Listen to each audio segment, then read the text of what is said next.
All right. I think we are live, except I think one of my nests is going off upstairs. Oh, maybe it's just me. All right. We have 6:07. I'll pop on a little bit early, answer a few questions, and then we'll do our tour. We are red right now, but you can't tell much from Globex Sunday night anymore. We are down on. Well, I don't know if I would say we're down. It appears that we're down from the closing on Friday. I would say that, but it does sort of appear that we are above the post market level. In post market, I'm just looking at September NQ. On Friday. We ended. Uh, we ended lower in post market, and it appears that we seem to be a little bit higher than where post market was. But we've just started. Energy is the big culprit, because as with any good ceasefire, the missiles are flying. When I was your age, a ceasefire meant something completely different. This is when you know that maybe you've aged out of the population, when suddenly words have different meanings.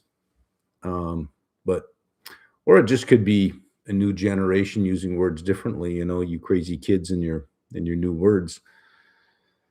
I don't know. Does this sound anything like a ceasefire to you, where the missiles keep going, but people ask people involved, say, "Well, no, it's a tentative. It's a ceasefire, but it's tentative."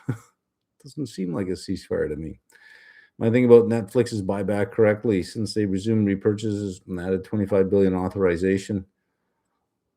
Well, an authorization doesn't necessarily mean that they will buy back. They're authorized to. Could buyback support the stock in June? Um, why particularly June? Or are they typically paused near quarter end? No. Pre-earnings, unless under a 10. Usually, the company itself is not the one executing the buyback.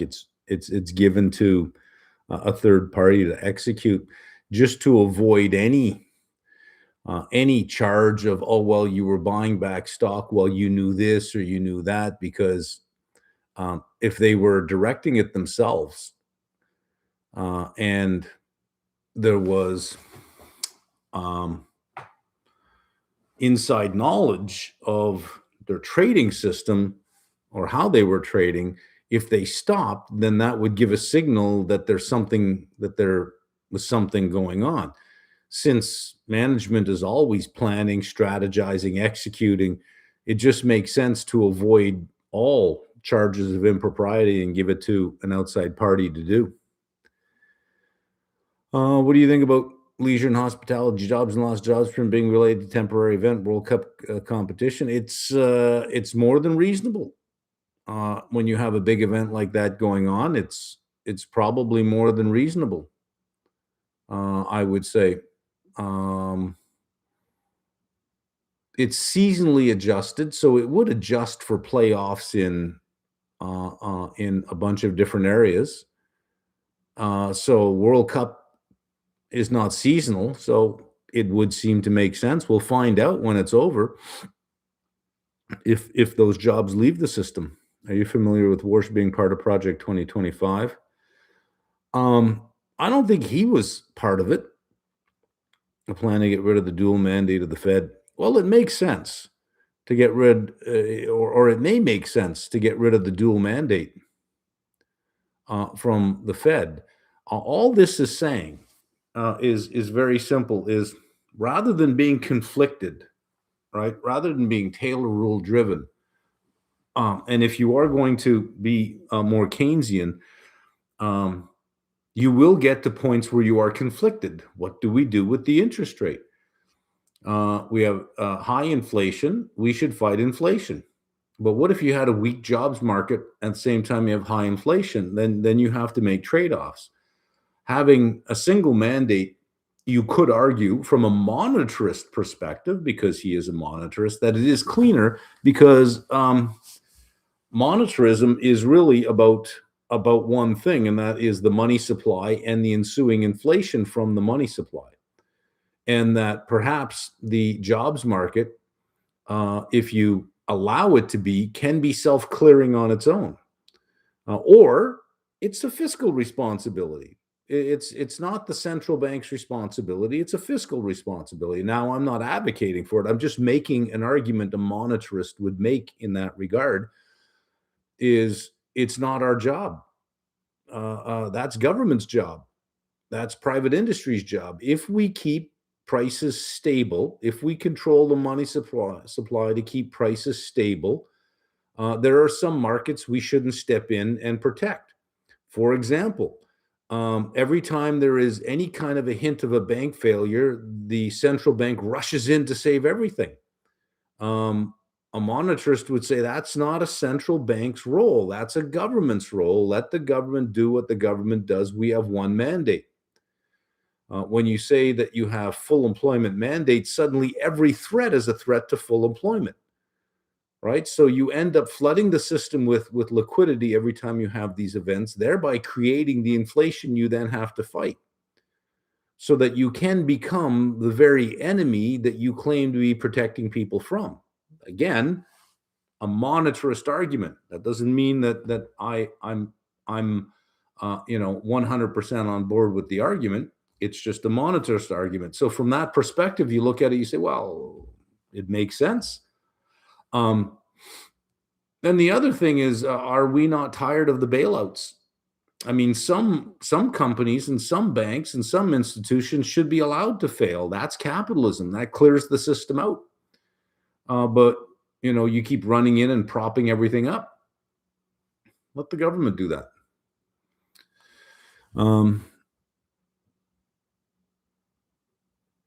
We know that theta decays nonlinearly. True. So when we look at options theta at time of writing options, does the theta reflect the time value per day for the day it changes, or each day? Depends on how your system is set up to reflect the count. Some systems, depending on how you set it up, because you do have control, some systems will just count theta per day. Some will count theta per trading day, so that when you look at theta and you look at the number of trading days, it only calculates it for the trading days. I don't quite agree with that, because it front end loads into the week a higher theta with a lower theta near the end of the week, and it doesn't quite match reality. But theta is nonlinear. So usually when you're selling options, you want to sell 30 to 45 days, because that's the fastest decay of theta. When you're buying options, you want to buy 90, 120, 150 days, way more time than when you need, because that is the slower theta decay rate, like from 120 days to 90 days to 60 days, and then into 30 and down. You get the fastest decay in those last 30 days. In the last week, you get big theta decay, but big gamma as well. So buying options, you tend to buy more time than what you need. Selling options, you tend to sell short to catch the steeper part of that curve. Why do you start the tour with currencies if you don't trade them? Because risk shows up in currencies fast.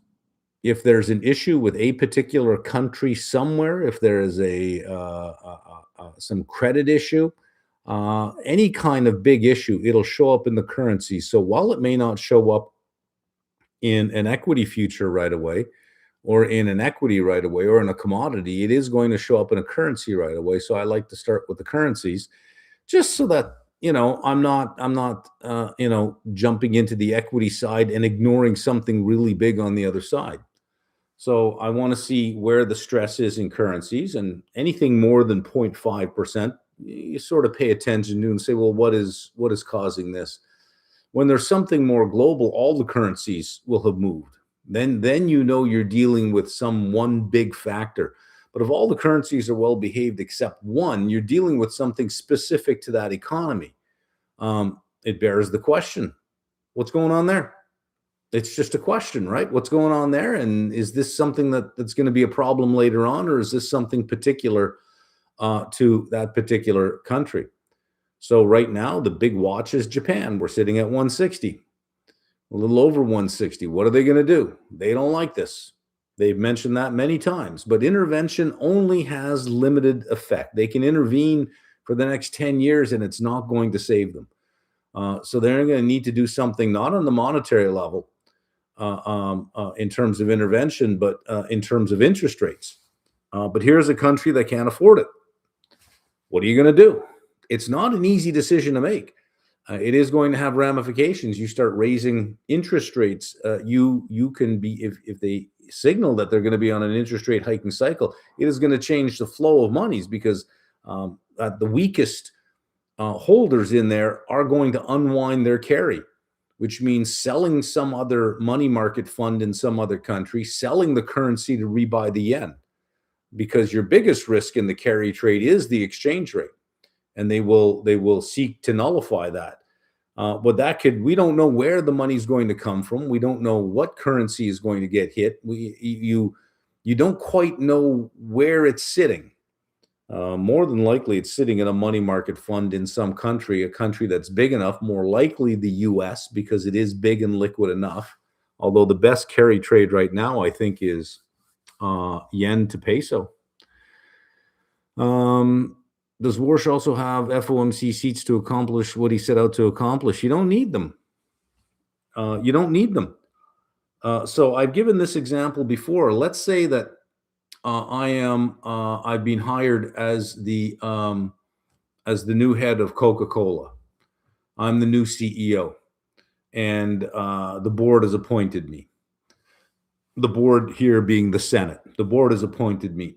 After grilling me and asking me a bunch of questions, that's the job interview. They appoint me, and now here I am. So I'm the CEO of Coca-Cola, and I have a meeting, and I say, enough of the sugary drinks. So Coca-Cola itself, either find a way to make it non-sugary or we deprecate it. It goes. 3 weeks later, I noticed that we're still making Coke and pushing Coke out the door, and I have another meeting, and some of the executives say, we disagree. Nope. Sorry, that's not the deal. The CEO says this is what we're going to do, appointed by the board. That's what you're going to do. It's what you didn't do, but you get on board. You get on board or you resign. But you can't just disagree with the CEO and say, oh, we're not going to do this.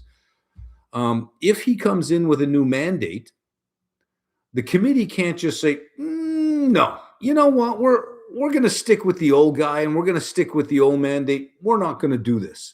If he has a new mandate, if he comes in and he says, this is the plan, this is what we're going to do, then it's up to the governors and the other central bank presidents to get on board or resign. Simple as that. But you can't suddenly dissent from the chair every single meeting. Now, the chair can't dissent from the committee every single meeting. But once the strategy changes, once the metrics change, then your job is to execute the plan, period. So he doesn't need a revolution. He doesn't need a hostile takeover. Having some allies is good because they can also talk to some other people there. But if I tell you we're not making sugary Coca-Cola anymore as the CEO appointed by the board, your job is to say, okay, well, maybe I disagree, but I've got to execute. If you disagree strongly enough, you resign. So he doesn't necessarily need the seats. He has the influence of the chair. He sets the agenda. He determines the research. He determines the metrics that are going to be used. Now, I don't think his plan is that radical. What he's going to say to the committee, and most of the committee have agreed with this as well, is that they don't see interest rate increases because of this. They're willing to look through this for now, but that's all he needs is a for now. They're willing to look through this. So he'll give them that. He'll say, okay, well, look, no rate cuts, no rate hikes, but no rate cuts. And let's stop telling the market we think we see rate hikes or we think we see rate cuts. Let's just go out and say, we didn't change rates. However, you got to give me a chance here. Let's do something on the balance sheet. You want to tighten monetary policy? Let's do it. The public market has already tightened public credit on the long end of the curve because nobody borrows at the overnight rate, so who cares? Nobody borrows at that rate. All we're going to do is hurt private credit some more, hurt bank margins some more, hurt their profitability some more. Let's just leave it where it is and let's lower the balance sheet. In other words, let's withdraw liquidity from the market. So I think that's what they're going to give him. It'll be a nice trade-off. And his argument will be, look, give me a quarter or two to see the effect of removing removing some liquidity on prices. Why not? The interest rate doesn't seem to work, so why not? That's sort of what I think they'll get done. Let's do our tour here. Let's see what we have.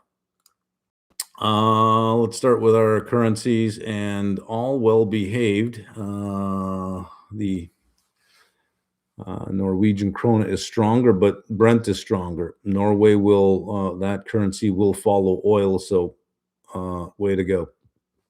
Dollar index stronger as well. No really big moves. Yen sitting at 160.33. You have a central bank meeting coming up. Where are we? The 7th? In 2 weeks, I think.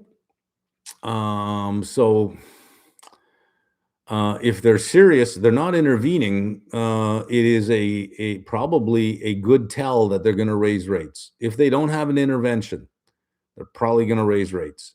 If they do intervene, then they're not going to use the interest rate to get done what they need to get done. But with the level of debt they have, I don't know how they can afford to start talking about raising rates.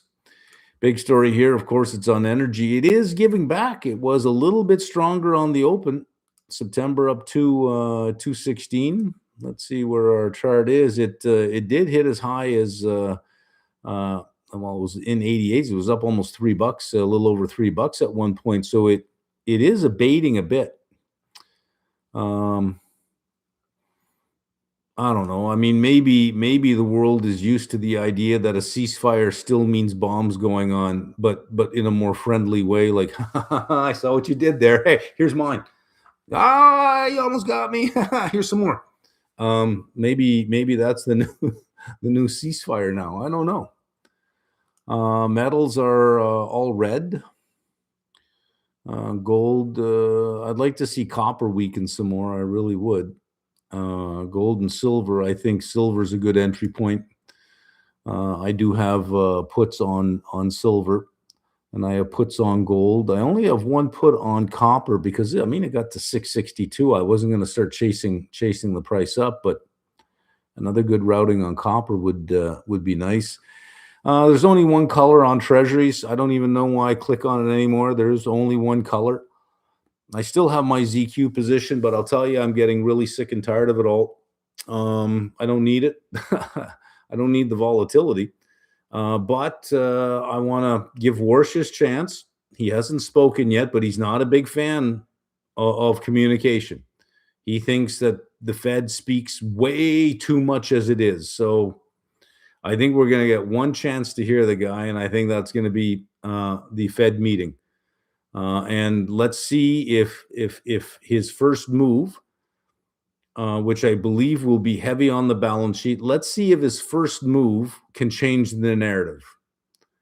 If it can't, then I'm done. I've given it every chance, which means all I have left is the effectiveness of the U.S. government. And come on. I will bet against any kind of good execution on the U.S. government side any day. So anything they want to do, they seem to just make it worse. So at that point, I would be out before it turns into something that you can't recover from. As of now, I don't expect a cut. I seem to think the curve should flatten out right around 96.30. 96, where are we? 96.38 right now. I think we should flatten out around 96.38. I think it's wrong to be pricing in these kind of rate hikes. The market clearly is listening to wars like this, going, la, la, la, la, la. We insist you be like Powell. In fact, you're going to be like Powell. We've decided. They're pricing in, this is a Powell reaction, but in the market's defense, it's been 20 years that the interest rate is the one mechanism that they use. Does not work against supply-induced inflation. Does not work. It can only make things worse. Doesn't work. So it is time for something new. And hopefully we'll hear something new. I think we will, especially with the appointments he's making and the movements. I mean, if we're to believe him, and I believe him, he has integrity. He resigned over his disagreement, which is what you do when you don't agree with your CEO. You get on board or you resign. So we know that he's got good pedigree and he has integrity. Whether you agree with his policies or not, he stands by them. Let's see if he can change the narrative. I'm willing to hold on to that point in time, as Macbeth says, being so far drawn in blood, may as well keep going, right? Or being steeped in blood, being so far steeped in blood, going back would be just as tedious as going forward. So here we are. And our futures, actually, that's not bad. NASDAQ futures opened down 180 points. We are down less than 0.2%. Same with ES futures, less than 0.2%. I certainly hope we don't have another stupid rally for 2 or 3 weeks where we just go up another how many percent, because you can't stay in the game when you have these parabolic moves. You got to get out and say, look, this doesn't end well. And you want to avoid another 5.5% drawdown day. So I kind of hope it just kind of meanders at this level and maybe inches up slowly over time. But if it runs up into the end of the month, July starts earnings season all over again. There might be something to having earnings every 6 months. It seems you just get past earnings season and you got about 3 or 4 weeks to catch your breath before you hit earnings season again. And here we are. We're at the end of this earnings season. We have Oracle this week. Oof, oof, oof. We have Oracle and Lennar for the home builders. And we have CPI and PPI. So, God damn it. God damn it. We don't seem to catch a break in terms of introduction of more volatility, right? Overall, this is rather benign on the opening. If you were with me last week for the morning briefings, you know that I was selling puts on oil because, number one, I don't believe it. And number two, I think we're going to be elevated for a while, even if this ends now. So I've got 6 puts, so, those are working. And I did load up on some NASDAQ futures last week on Friday. I have 18, not futures, but puts. I have the September underlying.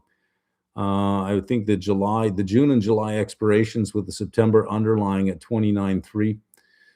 We're sitting there right now, but I have 850 in premium on that. So that would put me somewhere around 28, roughly about a 10% correction on the futures, which we could get that 10%. We won't have any stock trading right till 8 o'clock, and what will be the thing to watch will be the semiconductors. Look at these big moves in SanDisk and Micron. Micron was trading over $900 on Hyperliquid this afternoon. SK Hynix was up, and Micron was up 908, 909 on Hyperliquid. In fact, let me see if I can find where it is right now. Hyperliquid, there we are. And let's have a look at where Micron is.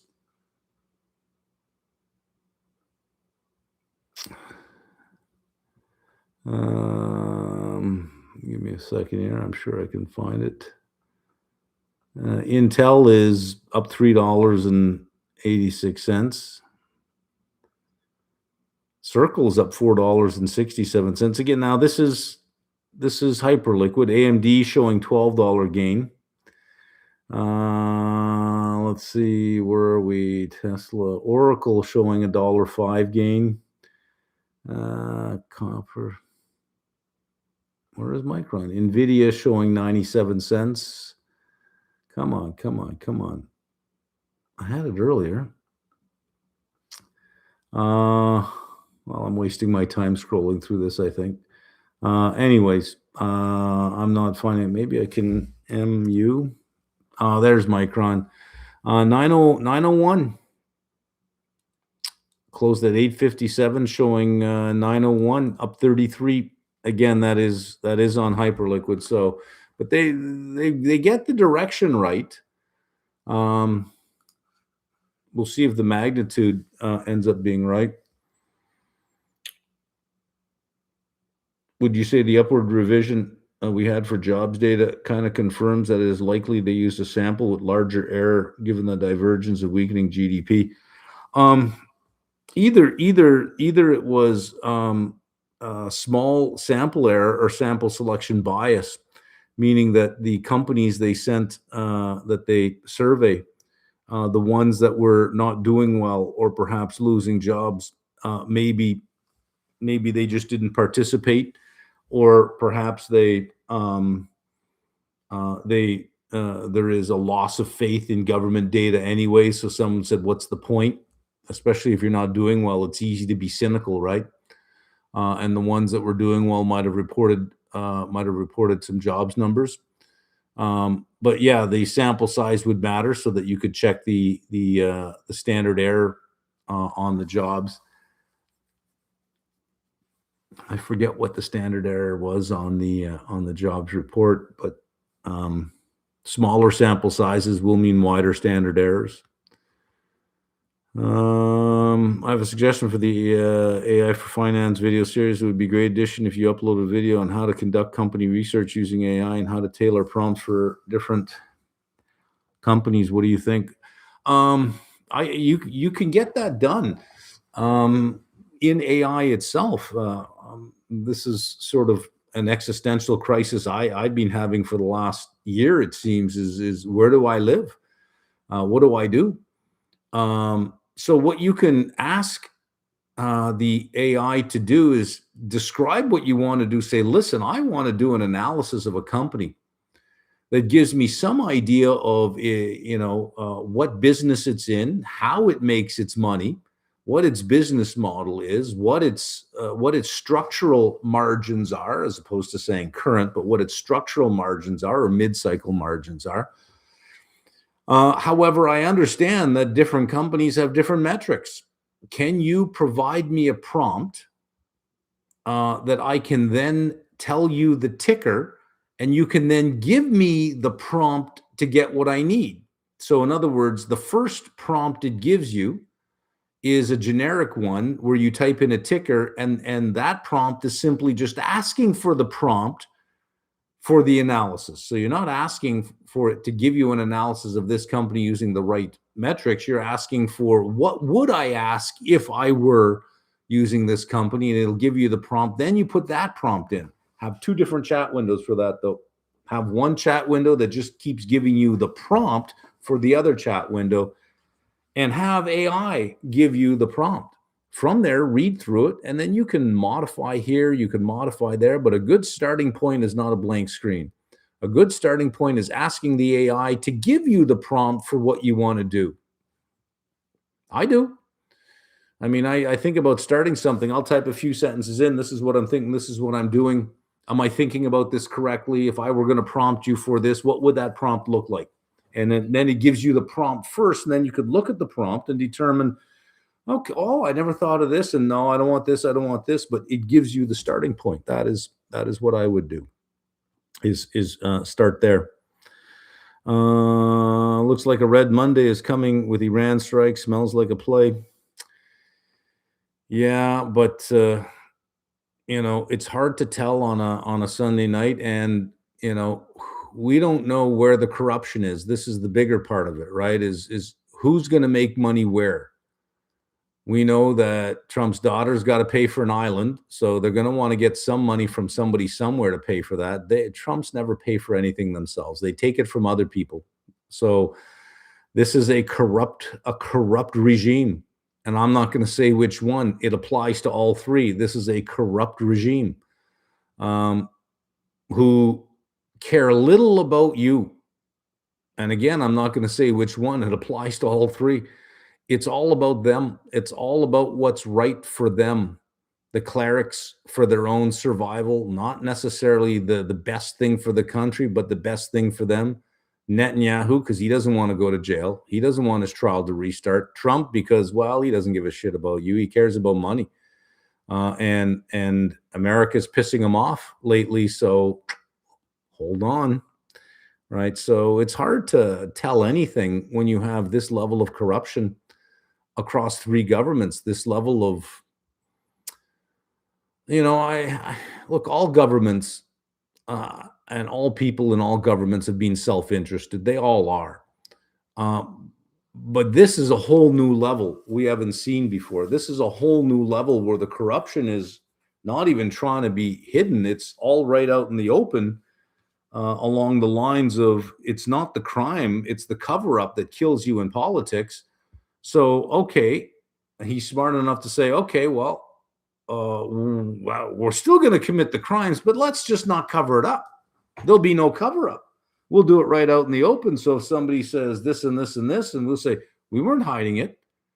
We weren't hiding it. It was there for everyone to see. We weren't, that is at least one smart thing I can point to. So I don't know if we're going to have a red Monday.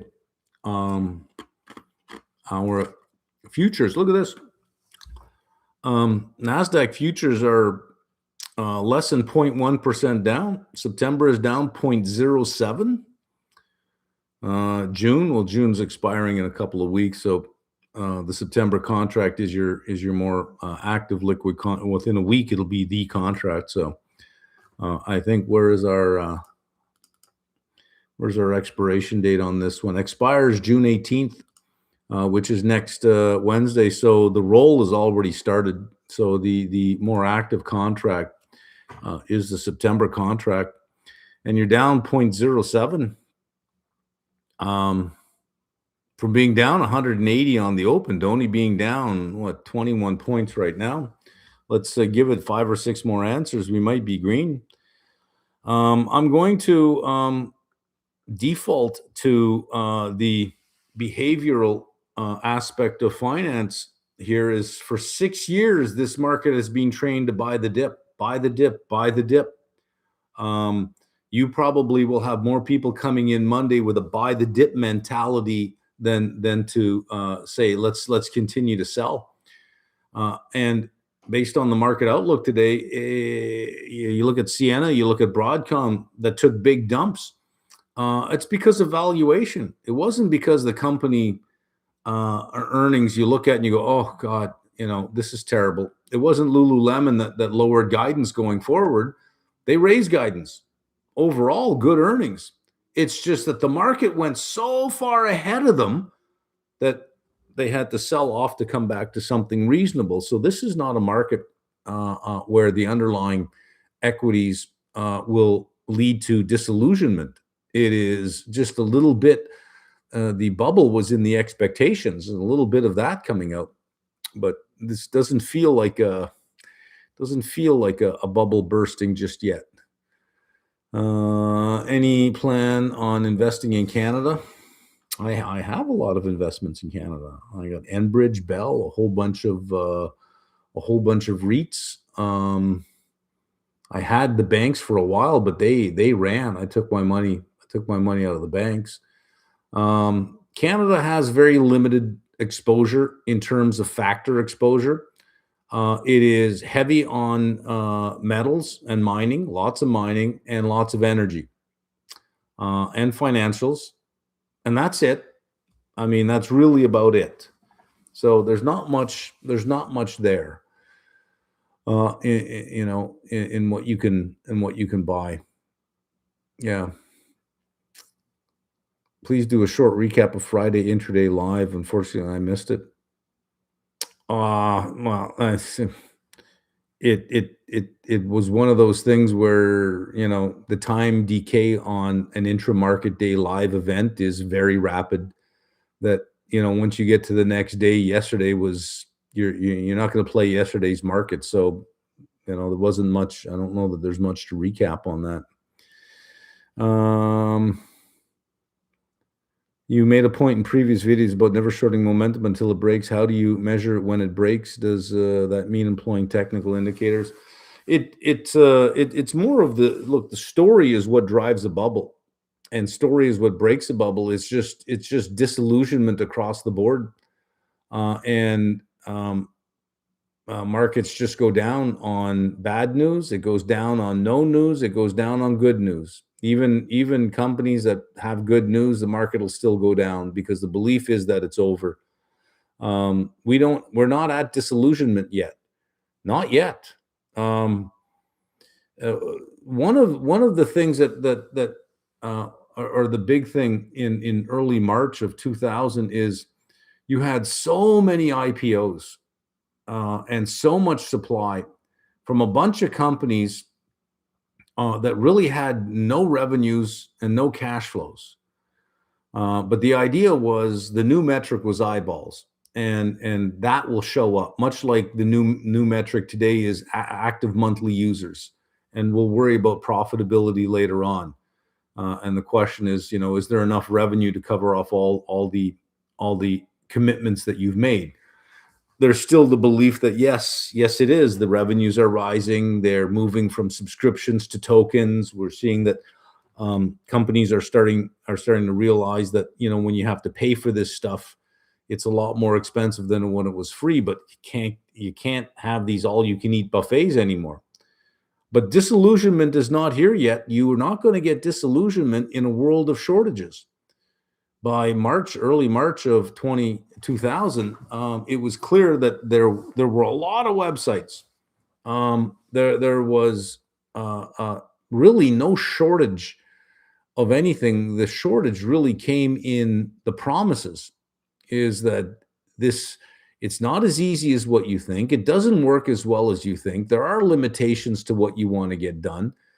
So, I mean, most of those promises didn't show up till years later, especially in payments processing, not till years later. I don't know that we have any of that. It's hard to kill a story in a world of shortages. Why aren't we building more data centers? Because you don't have enough energy. Every time a megawatt comes online, boom, another megawatt comes online, boom. So we have a long way to go there. Why are we not? Why? I've lost my train of thought on that. You can use off-grid energy, but good luck getting the turbines. The big deal with deployment now and has been for a while is memory. The story is, you can get it, but it's going to cost you money. And you need to deploy. Well, how can we deploy it much more efficiently? Well, that comes in packaging. You can get the energy consumption per GPU in a data center down significantly by the way you package. So there's a lot more effort going into packaging. Well, guess what? That's a bottleneck. Optical cables, you need the chips for the optical cables, which means you need the substrate for it. Well, guess what? There's a capacity constraint there. That does not sound like a market that has hit disillusionment yet. Given all of the shortages, that doesn't sound like a market whose bubble is ready to burst. It sounds like one where you're going to have excessive optimism checked with corrections every now and then, which appears that's what we have. But we will know when it's done when you have capacity, when you have no bottlenecks. which means supply is caught up with demand, or demand has pulled back such that you don't need the extra supply. But we still have lots of bottlenecks. Doesn't sound like it's over, right? It's sort of like, how do you know to stop going to that club? Because all clubs are hot and then they're not. Well, when you walk past and there's no lineup anymore, right? When the lineups disappear, you know the club is dead. So I would look for that when the bottlenecks disappear, when the backlogs start coming down. That'll probably be your leading indicator, is look at the backlog. And when you start seeing that the backlog is not building quarter after quarter, but that it's coming down quarter after quarter, it means capacity is coming on faster than new orders are showing up. That's the beginning of the bottlenecks being cured. And then you just have to worry about disillusionment. I don't think you're going to get that till OpenAI and Anthropic go public. That is going to keep the market excited for a while. You have SpaceX later this month, and there's been a lot of concern about XAI losing a lot of money. But listen, it doesn't look like they want to play the game anymore. Between Anthropic and Google, Colossus is now generating $4 billion. I think it was $4 billion a month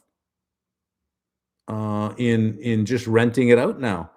So suddenly it's not losing that money, it's making that money, And then, of course, you got to wait until he floats the idea of merging SpaceX with Tesla. The market's got to digest that. There's still all of this ahead, so it doesn't have the flavor of a bubble bursting.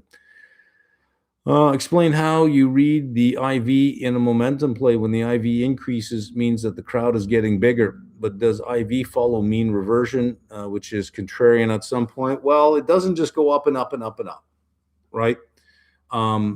If you see IV of 90%, that's fairly high. And if you're seeing it increasing over time, it's usually because the crowd is getting bigger. Because the crowd usually are call buyers, and that will drive the price of the option up. And to recover the price of the option, given the fundamentals, the only variable is volatility. You have to keep putting in a higher and higher number for volatility to recover the price. So usually an indicator of increased momentum and increased crowd size is an IV getting bigger.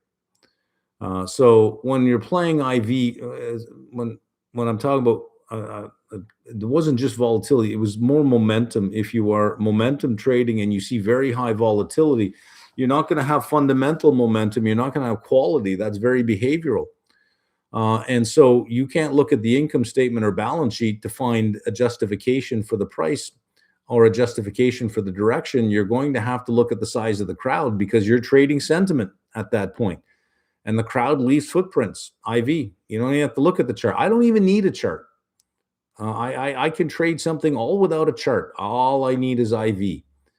And in fact, you don't even have to give me a chart for a stock. And at the end of the day, I could draw you what the chart looks like simply by landing on one strike and watching the delta change. And as the delta changes, I can draw out the chart almost tick by tick by tick all day long. And at the end of the day, without even seeing the chart, I can hold something up and you look at it, you say, that's exactly what the chart looks like. Well, not exactly, but that is what the chart looks like. I'll know when it ticks up and I'll know when it ticks down, all without looking at a chart. Your options chain has so much information in there. You mentioned this doesn't look like a top. What we need to see, I think there's a top is a narrative. Again, I've answered that. Gold outlooks. You've got 2.5 more years of the U.S. administration, and they seem to be doing a wonderful job in distancing themselves from any other country and making every other country say, what do we need you guys for? I don't know that if you hired someone to ruin the country, I don't know that you could get a better administration than this. Friends, fuck them. What do we need them? Because that's how he thinks. That I don't need a friend. Either you're useful to me or you're not useful to me, but I don't need a friend. What? Do you think he's ever sat down on a Saturday afternoon and had a 2-hour conversation about absolutely nothing and there was nothing in it for him? Not this guy. So he carries that to foreign policies. We don't need friends. Either you're useful or you're not. And if you're not useful, you're a loser. You've been ripping us off. Call you every name in the book because, well, that's all he knows how to do. So when you see this going on, you think, as other countries, you start thinking, look, number one, you've shown yourself to be completely unreliable. Any agreement with you, you'll just rip up and toss out and say, worst deal ever. We can't trust you. And maybe we don't need you. Maybe we don't. Maybe we do, but maybe we don't need you. So I seem to think to situate China, I want you to understand their GDP is where the US was in 2019. That's where China is. China is 7 years behind in terms of GDP, growing at a faster rate. That's where China is right now. The benefit China has is it doesn't have elections. So it can make longer term decisions. I don't think it'll take 7 years for China to be number one. I think by 2031, 2032, it will be the largest economy on the planet, which means it will be a larger or maybe the largest share of international trade. And if you're a central bank and you have a trading partner of China, you need their currency. You have to hold their currency in reserve. And if you don't trust them, well, then you got to hold something else, but you'll need fewer US dollars. So I think gold continues. Will the volatility and momentum sessions be on the website? They're already up. I plan on watching when I get time. Go next. Yeah, they're already up on Discord. The link is there. They're on YouTube. They're unlisted on YouTube, but they are already up. Listen to Pierre Poilievre on Joe Rogan. Why did Canada not vote for him, and what were his red flags? Seemed to speak sense. Yes, against Trudeau, he would have won. He would have cleaned house, and the Liberals, it would have been questionable whether they'd still be an official party. You need 6 seats to be an official party. I don't think they would have been. They would have been kicked out, hands down, easy. But then Mark Carney came in and brought the Liberals to the center. No more woke shit. No more of that nonsense, right? And brought them to the center. And Poilievre ended up looking more like a Trump replica. And we had already seen enough of Trump. The tariffs pretty much killed it. And Poilievre was guilty by association on the right. And that was it. Had Trudeau stayed in, had he stayed in, Poilievre would be prime minister, only because you can't vote for the other guy. You simply couldn't vote for the other guy. It was enough of that nonsense, enough of the incompetence of that nincompoop. That's why he lost. Now I see how Carney is governing, and good. I'm okay with the whole thing. Great. On recent SI short put trade, you typically accept assignment. If assigned, how would you risk manage the long futures position? Hold, sell, calls, exit, hold. Aren't you worried about inter rent sale? Nope. Stock dropped significantly. It did. But the best information I can find is that there was a delay of some permitting of something somewhere. I didn't quite get all the details. But that it's still a deal. And it's still expected to close in the first half of 2026, which is 23 days. So, okay, I'll take it. Aren't you worried about internet? No. Are you following the Peruvian elections? No. If you could force Trump to have to make one policy decision tomorrow, what would it be? One?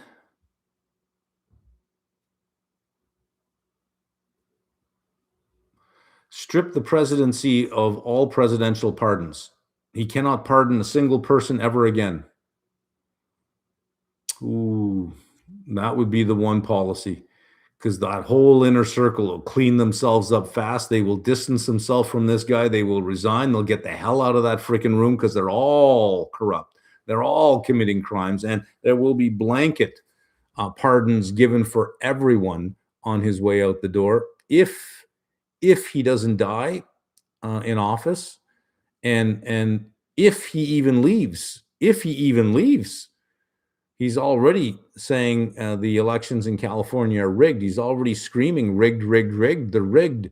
How powerful must the Democratic Party be? How powerful must they be to rig elections under the nose of the most powerful president that ever was? They must be really, really powerful. I mean, come on, right? Come on. But you know he's going to say they're rigged. You know he's going to say they're rigged. I mean, you know it. Right away, you know he's going to say they're rigged. So there is a crisis coming up. He's not just going to say, okay, Congress is in. Here come the subpoenas. Here come the impeachments. I no longer have the power I used to have. But you know what? I had a good run. Does that sound like him? No. These low IQ, radical far left lunatics, they hate our country. They've stolen another. We can't allow it, folks. We can't allow this to happen, folks. And they've got these radical left lunatic judges in that we got to take control. We got to take control. You can hear him saying it, right? So let's. I think the focus will turn to the shit show that is going to be November in the U.S. elections.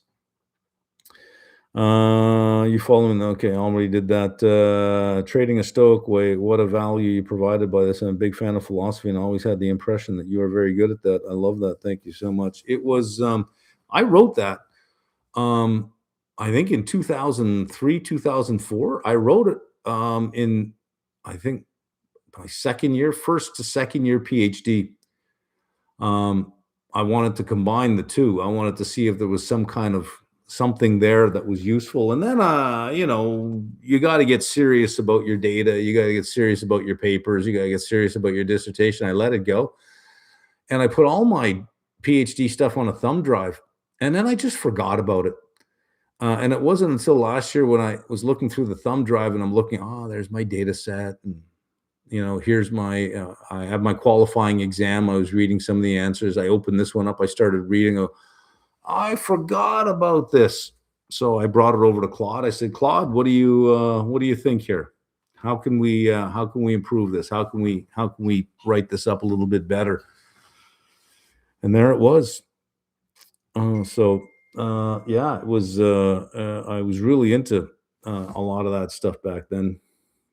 Thoughts on Thursdays and Fridays correction? Well deserved. I mean, you start seeing charts that go parabolic, take profit and just step aside, because what goes up like that always comes down. No chart continues on like that. We have NASDAQ back down 0.4% now, 125 points. So we're going back down again. And energy still being well behaved here, only up $2. Metals are, I'd like to say a little bit more red, but I'm heavy emphasis on the little bit, and still red there. So futures are sort of moving on their own right now.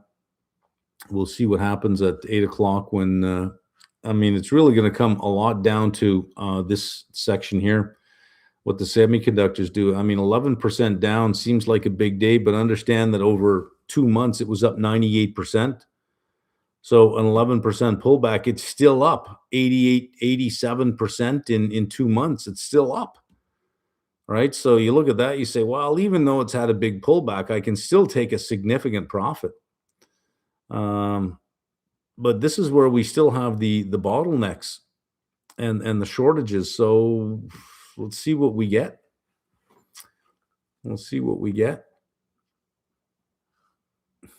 But we'll watch the futures for a bit here. I'll answer some more questions. Let's see. Why are you back in Canada? Do you spend summers here? I do. It's the rainy season in Costa Rica, and Costa Rica is nice in small doses. 1, 2, 3 months at a time, and 3 months is long. 1 or 2 at a time, and back out. Costa Rica has become rather expensive lately. The central bank has been raising the value of the colones. Since I first bought the place down there, it's 23, 24% higher. And what is frustrating is you have the value of the currency increasing, everything is imported. You would think that the prices of everything would be down 20, 23, 24% to make it relative, but it's not. You go to PriceSmart, and the stuff you buy at PriceSmart is the same price today as it was 2 years ago. It really is in US dollars, only 23% more expensive. So the savings from importing into the country have not been passed on. It's still the same price in colonies. You would think it wouldn't be so bad if the cost of everything dropped as the colonia was increasing, but it's not. It's not. So Costa Rica is now about 23, 24% more expensive than it was 2 years ago. You can stay in downtown New York and shop at the more expensive grocery stores, and it would be cheaper than Costa Rica. It is first world prices, like major city prices in a third world country. So it's just frustrating to be there for any long period of time because I'd rather just Airbnb it. So it is the rainy season now. Goldman Sachs called capacitors the new memory. Are all verticals in electronic hardware is going to experience shortage due to overwhelming demand from AI? Well, it is the bottleneck. Energy is the bottleneck. So anything that reduces energy consumption. So optical cables going from 800 gigabytes to 1.6 terabytes. It takes energy to send light, to send photons. It takes a lot more energy than copper. However, you can send way more data on optical. So since you can send way more data on optical than you can on copper, the actual cost per bit plunges significantly. And if you want to cut your energy costs in half on the same cable, double the amount of data that you can send through. So it's all of these little improvements here and there, 3D packaging, more optical cable instead of copper cable, all these little improvements you can make that make a big difference over tens of thousands of GPUs. Makes a big difference. So whenever you have this kind of shortage, you have innovation. This is how you can create a lot of innovation, is be in a world of shortages, right? And you need to find a way around it. Necessity is the mother of all invention. What country alliance in the world looks rock solid to you, or are they still also fragile at the whim of each leader? Canada has a lot of good relationships, with the Eurozone. Lots of relationships in the world look a lot more solid than any that the U.S. has, and not because countries inherently dislike the U.S. It's this administration has done everything they can to push everybody away from them. So I think there's a lot of countries that have good relationships. I don't think Canada is. I mean, under Trudeau, we pissed off India and we pissed off China. They were pretty upset with us, but Carney's done a lot to repair that. So here we are. I think it's very, very simple.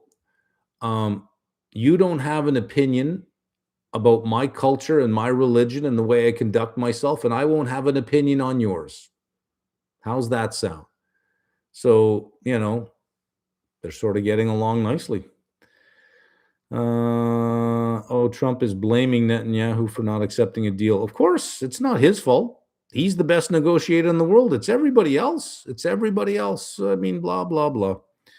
How many years do you think I will understand at least 80% of what you're saying? Let's say right now I understand 50%. I wouldn't measure it in years. I'd measure it in willingness.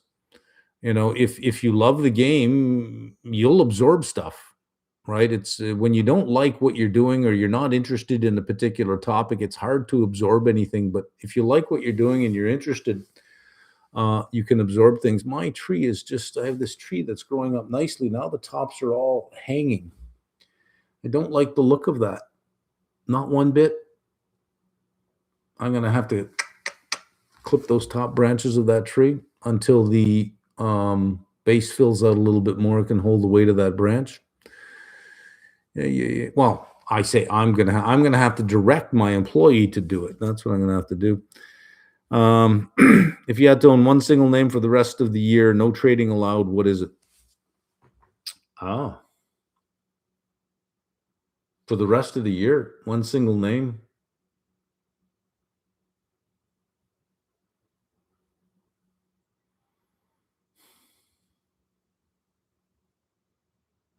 It would be a value stock. It would be a dividend paying stock. It would probably be a pipeline operator. Yeah, it would probably be a pipeline operator. Because if I got to hold it for the whole year, no trading, I can't rely on, I can't have a forecast that says, oh, it's going to be bullish all year. I need something that is stable in all environments. And it's going probably pipelines in the US, more East Coast and Gulf Coast pipelines. And that's what I would own, because now I don't have to worry about what's going on in the world. If the world falls apart, pipelines will still continue to produce because their contracts are take or pay. You pay for the capacity in the pipeline, whether you take that capacity or not, you pay for it. So it is nice, and they're rather insensitive to the change in the price of oil and to economic conditions. So I would probably say, if I can't do anything, let me go to a very safe place, and that would be pipelines. You mentioned that Warsh is trying to direct the Fed to a scarce reserves regime versus ample. Yep. Is there more to this legislation that needs to be rolled back to make that possible? No, you didn't need legislation to go from scarce reserves to ample reserves under Powell. You didn't need legislation for that. You need legislation to get rid of the second mandate. But to pull back the Fed to say, look, we're not interested in climate change. We're not interested in DEI. We're not interested in equity. We're not interested in any of that stuff. That's not our problem to solve as a central bank. You don't need Congress for that. You didn't need Congress for the central bank to stick their nose into everything. You don't need Congress to pull your nose out of that. But the mission statement, the mandate, you would need congressional approval to drop off one of those things. But to change the structure of your balance sheet, that's a vote. To say we're not doing DEI shit anymore, that's a vote. To say climate change, yeah, we care, but it's not our problem. It's not our job. And if we do care, then you go home and as a household, you do something about it, but it's not our job. You don't need Congress for that. No. What do you think will happen to silver and gold? Well, I don't know what will happen to silver and gold. I do know that gold reserves in the world are not growing. You're not going to find another tier one mine. Yields per ton have been dropping for quite some time. There is only so much gold in the ground that is recoverable at these prices. There's a lot of gold in the ocean, but to make it, to turn that resource, and it is a resource, to turn it into a reserve, you'd need a price of about $15,000 on gold. The world produces and creates more wealth every year. That wealth has to sit somewhere. So I seem to think on a going forward basis, both gold and silver will seem to get a bid. Yeah. I don't know when, but it seems logical to me.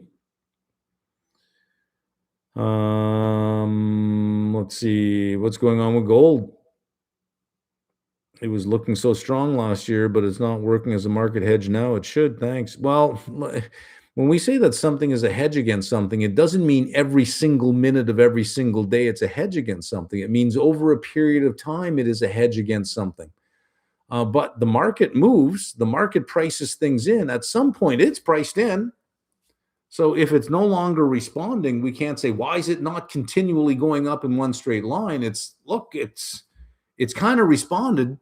It is a hedge over longer periods of time, but that doesn't mean it's a hedge every single day and every single trading minute of the day. It doesn't work that way.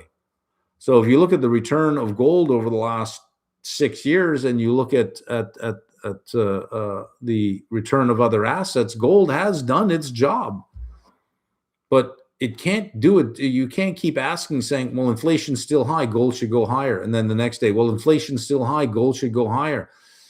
I mean, at some point, the argument is over. It's like, well, how much more do you want to go? How much more do you want? You know, it's like saying, I'm an important person, I need protection, so you hire a bodyguard. Next day you say, I'm an important person, I need protection, so you hire another bodyguard. At some point, you got 1,000 bodyguards. I think the job's done. Well, you know, gold has done its thing. It had a good run. The thing that we want to see now is that it consolidates around this price for a period of time in the mid 4,000s. Until we get the next round of an increase in demand, or some pullback in production, or we see that yields are dropping. But I mean, it has done its job. We can't expect it to do the same job every single day, again and again and again, right? Let's see, where'd we go? What do you think the market will open tomorrow after tonight's event in the Middle East? And short term, who knows? But one thing I've said many times is never, ever, ever underestimate the American market's willingness to ignore absolutely everything. Never underestimate their willingness to do that. I've seen this market just ignore things that should take markets down. Just, don't worry about it. Yesterday's news, someone will fix that. It'll get taken care of. It'll end. Someone will do this. Someone will do that. It's not as bad as what we think. And besides,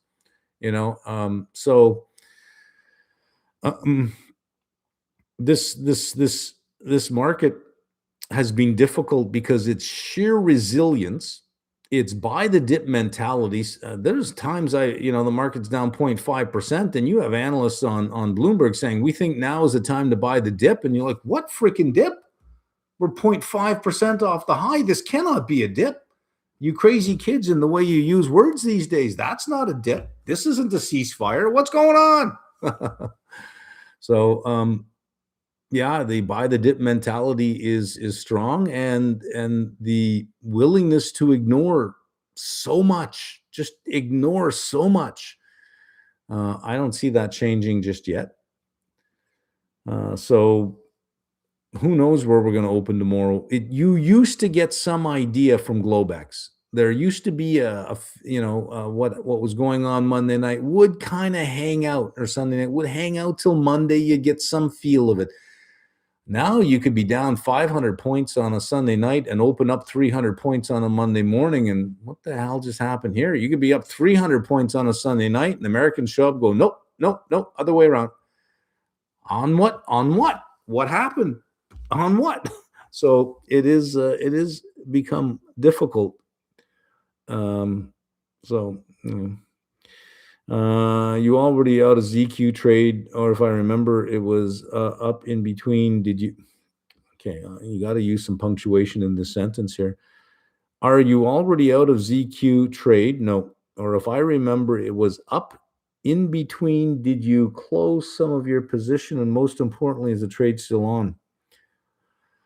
I'm gonna suggest you invest in a good grammar program here. You got to get some punctuation in there that people my age need to see to be able to create sentences. A few commas or a period in there somewhere.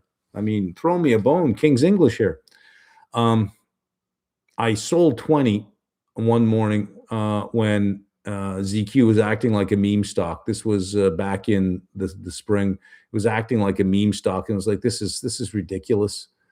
I sold 20, and then I walked to the edge of my patio, and I looked down at the horses in the field, and I thought, reflected on it, went back to close some more, and suddenly it was running. It was like, oh, that was close. But yeah, I did close 20 of them at a price higher than where we are now. I should have closed them all, I think, but here we are.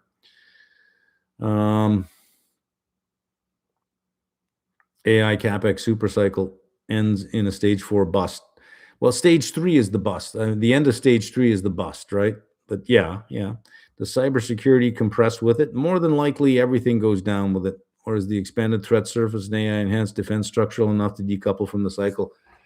Well, that is assuming that cybersecurity will be immune from the bubble and it won't inflate along with everything else. Usually, when bubbles burst, liquidity comes out of everywhere because wealth poof disappears. It doesn't get preserved. It doesn't just get transferred. This is not a zero sum game. You get markets coming down. That is wealth poof poof poof poof disappearing, which means it's not a matter of moving liquidity from here to there. It's liquidity just disappears. Poof, it's gone. And it's gone. Right? So it can more realistically reduce the balance sheet without lowering rates. Sure. That would tighten monetary policy.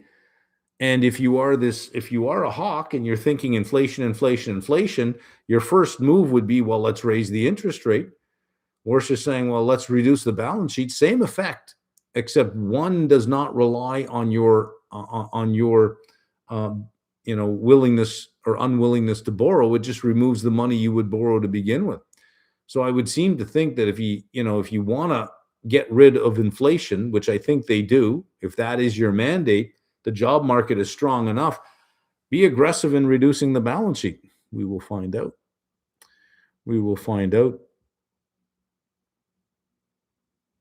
Can you comment on the Swiss PE firm Partners Group? No, not really.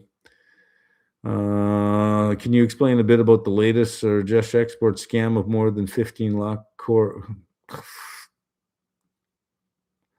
I have no idea what any of that is. Can more realistic? Also, isn't the balance sheet a minimally impactful tool in the Fed toolbox? And if they are cutting and tightening with balance sheet with minimal guidance, the market may not like this as they are opposite levers. Well, reducing the size of the balance sheet is not an opposite lever. It's the same as raising interest rates. When the Fed was running off the balance sheet while it was raising rates, Powell in his press conference did say, based on the runoff that they were doing, it was equivalent to rate hikes.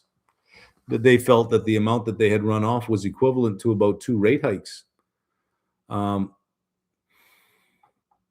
Here's the thing: there is so much financial product out there to immunize yourself from changes in interest rates. Companies have swaps in place. So when central banks change rates, doesn't affect them very much. Lots of people have fixed rate mortgages in place from before rates started to increase. So when rates started to increase, doesn't affect me. If you have a lot of fixed rate debt, it doesn't really affect you. It only affects your floating rate debt.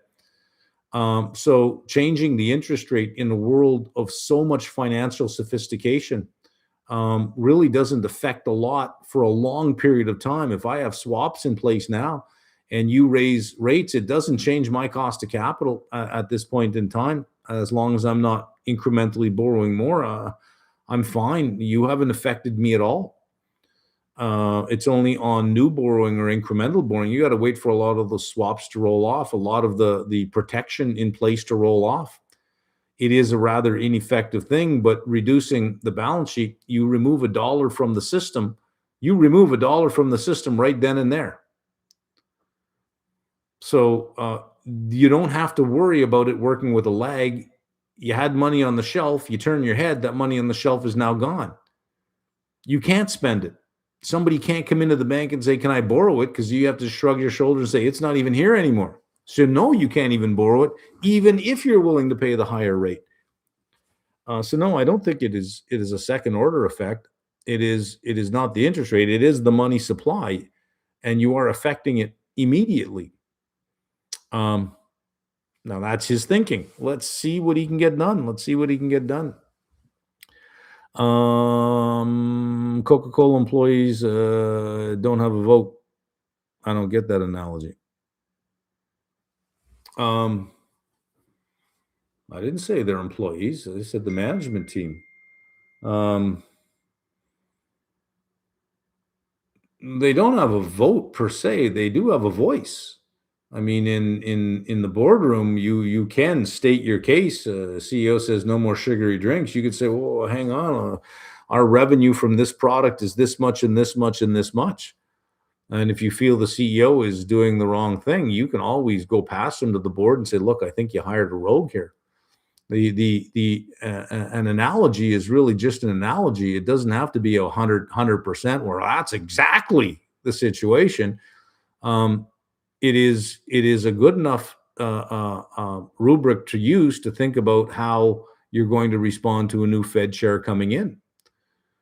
You either, like I said, get on board or you resign. If you have a new mandate and you're on the committee, you can't keep voting for something that's no longer on the agenda. So if the mandate or if the mission now is we're moving to a scarce reserves regime, and we just have to figure out how much our balance sheet runoff is. You can't say, you can't pencil in, no, we're going to stay right where we are, and we are going to increase the balance sheet. The chair sets the agenda. Sorry, but that's not on the vote. It's not on the agenda. You don't get to vote for that. You can't pencil it in. Right? So we use analogies and we use models to simplify the complexity of the world, not to replicate it exactly. So, in any analogy, you can say, "Oh, but this isn't that, and this isn't that." You're missing the message for the details.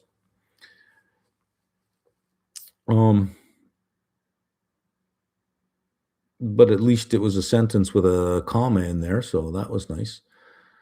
You should pay more taxes for sure. Shut up. You should pay more taxes for sure. Why the hell should I pay more taxes? I do pay more. I pay way more than you.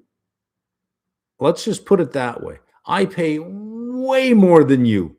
I can guarantee you I pay way more than you. So, I think in the US, it's the top 10% pay something like almost 50, a little over 50% of all the taxes, the top 10%. And the bottom 50%, I think, pay 3% of all the taxes. So the rich already pay.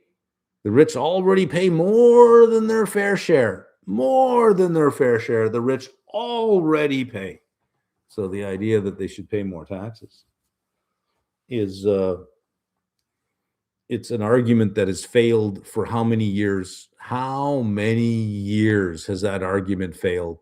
We just need the most successful to pay a little bit more, and we can cure this problem that never gets cured, and only seems to get bigger the more you feed it. Right? I mean, can we try a different approach?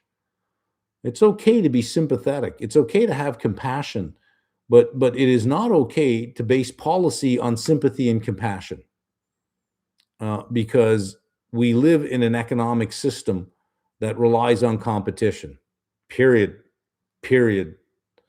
If it were all central planned, then okay.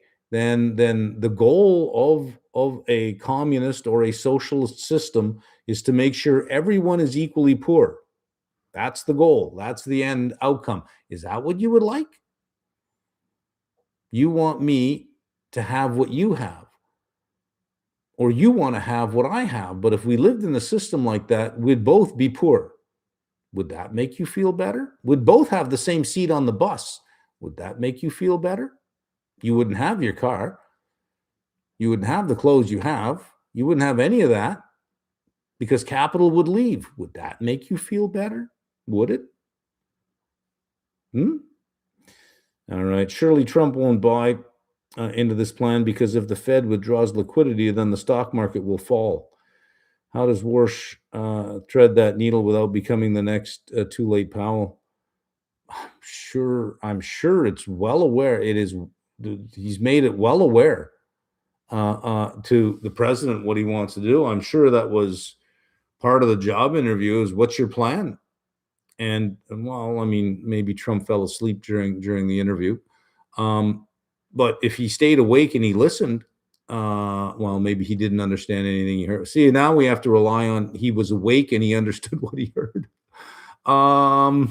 Look, if the economic data is good and inflation comes down, Trump will claim victory that he knew it all along and he was a genius. If it doesn't work out, no matter what he does, let's say he lowers rates to 2% and doesn't touch the balance sheet and economic data is very, very bad. It's not Trump's fault. You know it's everybody else's fault. So there is no winning. Who cares what he says? There is no winning. Either he was the smartest person in the room or he was duped and lied to by, I don't know, what would we call him? Wee Willie Warsh?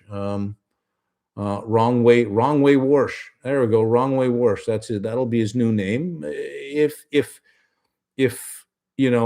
something doesn't work out for him somewhere, his job number one. Who do I blame? Because it's not my fault. I'm the best president that ever was. Everyone's talking about it. People are calling me up with tears in their eyes. Big, strong men with tears in their eyes. Please, sir, be our president longer. I mean, you can hear it, right? I mean, we don't even have to go through a question like that. What are your thoughts on SEC moving quarterly earnings to biannual? I'm okay with it. Less transparent, but less short-termism. Yeah, I'm okay with it. I when I first heard it, I thought, yeah, but I like quarterly earnings. Yeah, I'd be okay with it. In the end, I think there might be less volatility, or there might be less volatility in some places, more in others, but overall, probably the aggregate amount of volatility would stay the same. You still have investor conferences that happen at regular intervals, and they post the slides from in the investor conference. You can see them, so you do get some intra earnings information. Do you think the curve can steepen or at least long end get unanchored? Feels 5% long end too low. I don't see. I just don't see how you're going to get much above 5%. Because you have good liquidity in the treasury market and you have a bunch of derivatives in there as well, with the basis swap trade being a big one. There is money to be made on levering up a spread if it gets too high from a money market fund. No, I don't see it. I don't see that getting much, the 10-year getting much above 5% without either something significantly breaking or market structure coming in to take advantage of that spread.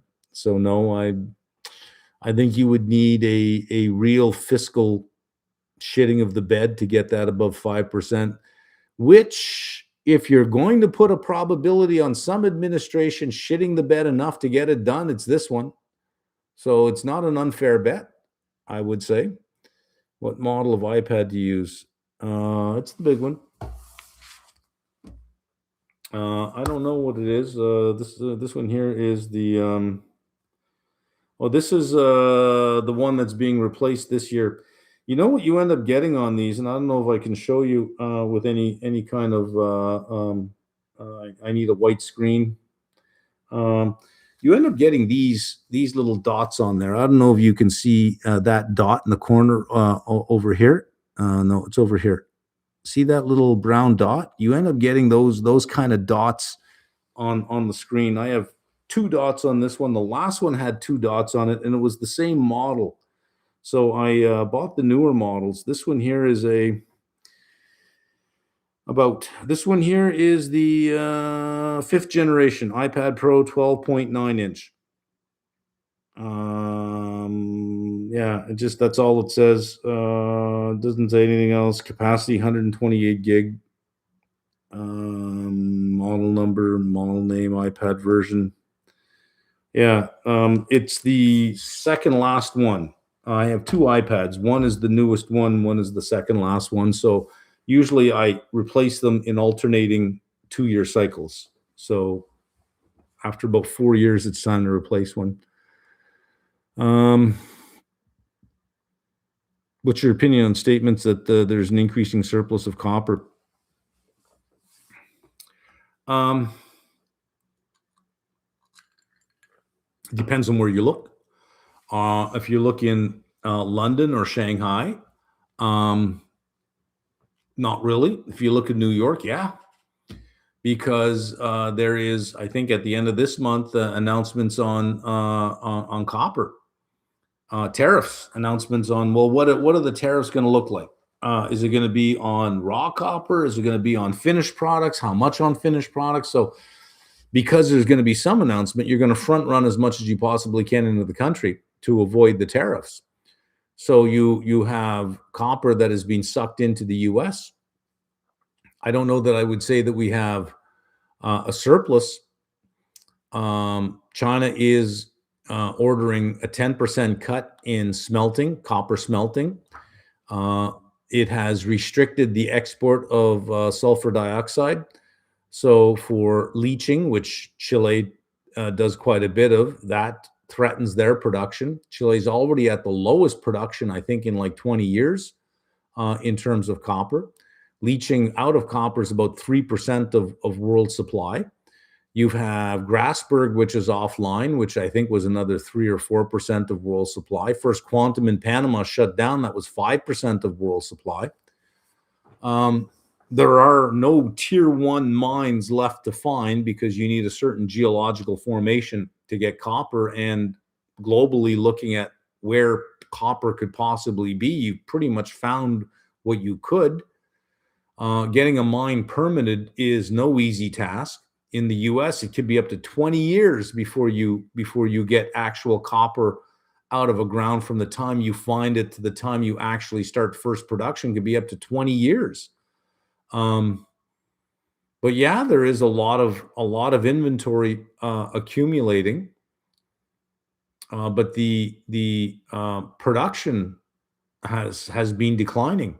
The supply has been declining, and you can't do anything with copper concentrate.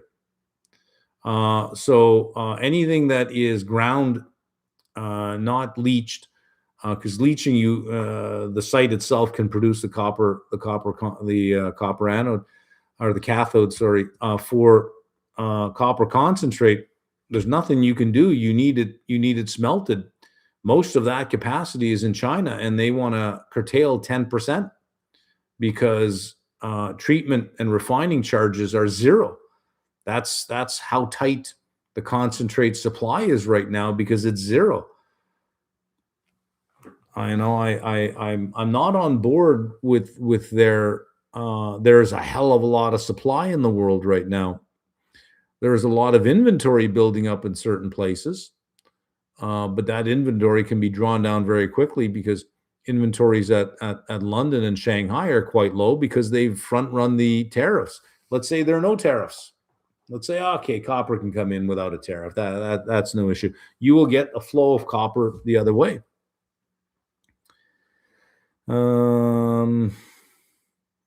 I think you've mentioned in the past having a financial advisor. I'm curious why you would have one given your, it's not a financial advisor. It doesn't advise me on anything. It is diversification of strategy. Is you give money to other money managers, not financial advisors, but money managers. You say, look, I need this money invested that is uncorrelated from the way I do things, right? So it is just diversification of strategy because what if I blow up? I could.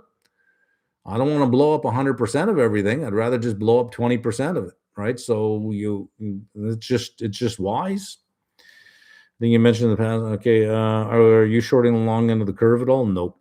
If so, how does that trade thesis differ than your ZQ? ZQ is the overnight rate. It's set by the Fed. It's not a market determined rate. The contract is market determined, but the overnight rate itself is committee determined. It is Fed determined. Did Iran just bomb Israel? It sent missiles over. What is Hyperliquid? Hyperliquid is an exchange that trades 24 hours a day, and there are contracts that purport to track the price of certain things, and it really is just the market buying and selling. So the belief is that it is a close proxy to what reality will be when the market's open, and it has it is, it, as more people move to hyperliquid on the weekend, it does do pretty good. It does do pretty good. I also want to see your take on Lulu, as it seems to be too cheap to ignore.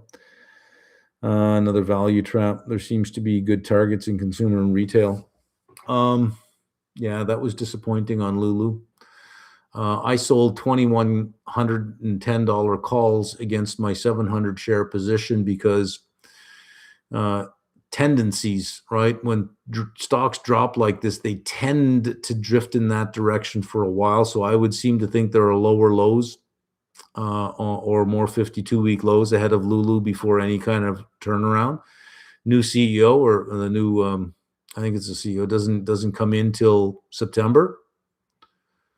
So what's the next quarter going to bring you, right? You're going to get more earnings in August. Do you see it suddenly turning around by August? I don't. Do you see tariffs disappearing by August? I don't. Do you see the American consumer suddenly snapping their fingers, say, "Oh, we're okay" by August? I don't. And not even by August. It's by June 30th, because the reporting we'll get in August is for the quarter ending June 30th. Do you see anything in the last in this quarter that suggests that things got better for the consumer? I don't. So it will probably drift in this direction a little bit longer.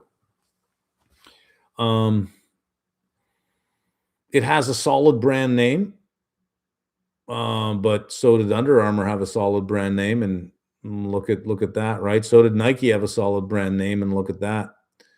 I don't know. I seem to think my job at this point is to use the options while the volatility exists on this. Use the options to recover the some of the loss on this move down, and then exit. Maybe there's something there, but it's certainly not a market beating investment. Meaning that over the next 6 months or so, I don't see Lululemon beating the market, which means I should move the money out of Lululemon and put it in SPY, and I'll do better. So the goal is let's take 30 days. Let's use the options. Let's recover some of this loss, because that's what I can do. And going from negative 30,000 to negative 10,000 is the same as going from 0 to 20,000. So why not do that? And then I expect it to underperform the market for the next 2, 3, 4 quarters. So maybe at some future point I'll revisit it, but why now? Right? It's time to move that one off the table. Where are we here on time? 7:39. Let's just do our tour again. I went live this time. I did that on purpose, and I'll explain why shortly here. Market is, it's red, but it's holding up, but it doesn't tell us much on Sunday night. Unfortunately, I need to see where memory opens at 8 o'clock, and we're going to get that in 20 minutes. Treasuries are still red. Energy is, it's elevated, but you have the September contract under $90. That is not too bad. 87.48. Your December sitting at 81.08. You're $6.40 inverted on the spread. Metals are, like copper, only down 2 cents. Now it was down 4 cents, only down 2 cents. I really would like to see that go. Silver's reclaimed the 68. We can get rid of the June contract here. That's a dead one. The August contract only down, I think, with these moves, you could say that that's pretty much unchanged. Silver is the only one that is down, and futures are, I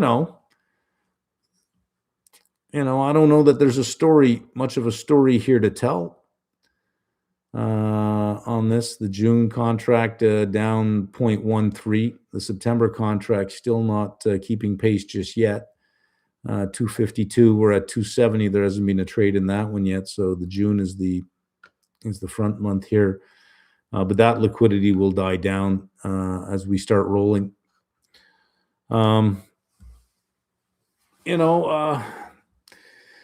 So if I said, hey, you know what? There's been some missiles flying in the Middle East over the weekend. Would you go, what happened? No.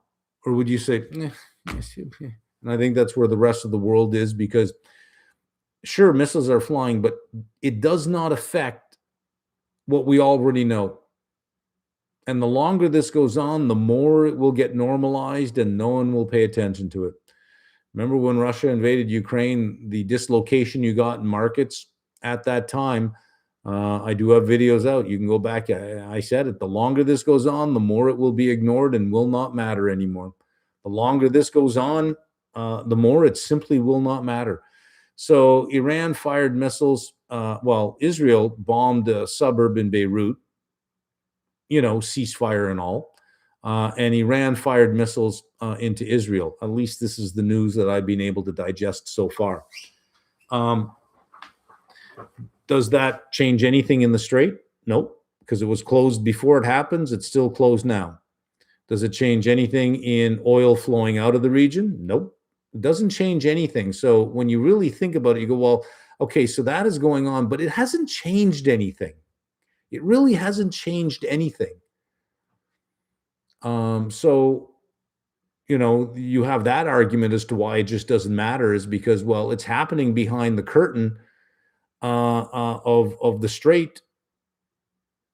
It's not as if this then caused something incrementally more to break. It's like, who cares at this point? How many I'm saying it from a cold market perspective. The market can look at this and say, well, who cares what goes on and how many people die over there? It's not going to close the Strait any more than it's already closed. It's not going to close anything any more than it's already closed. And Israel doesn't have any oil.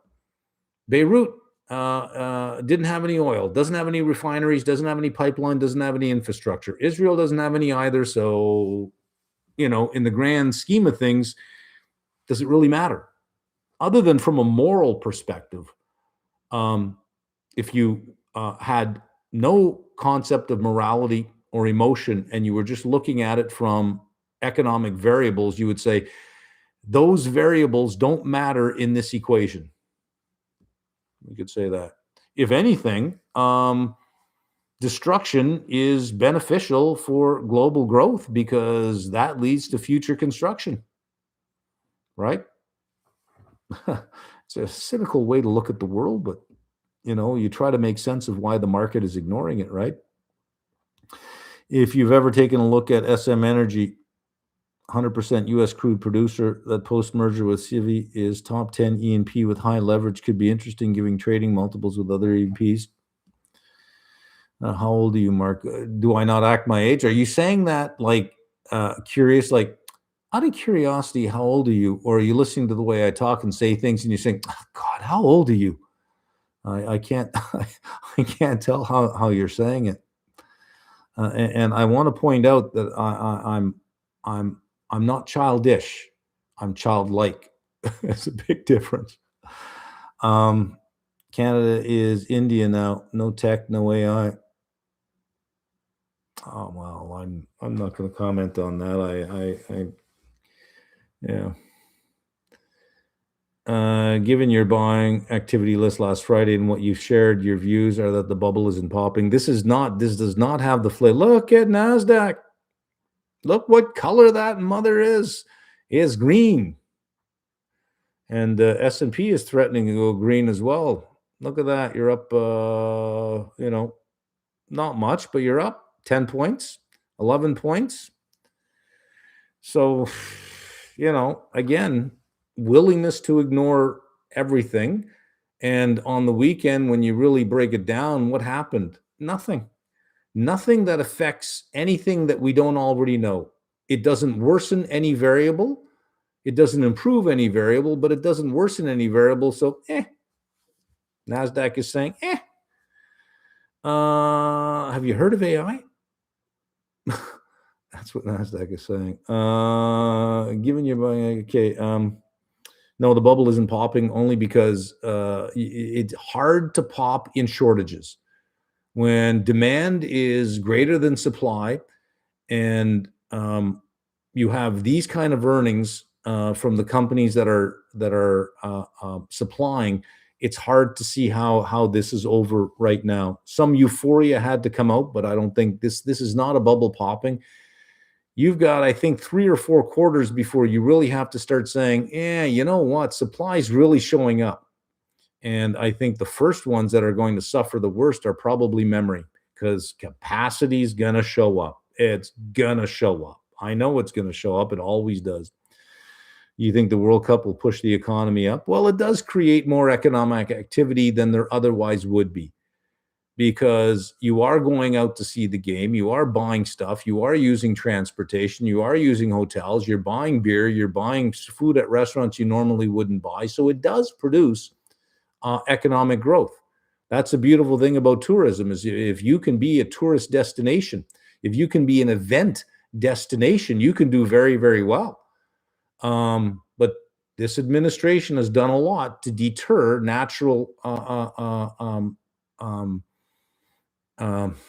natural tourism. I know Canadians, there is a sort of sentiment about, go anywhere but the US. So, there is a benefit to having a high level of tourism. It is an it is an export.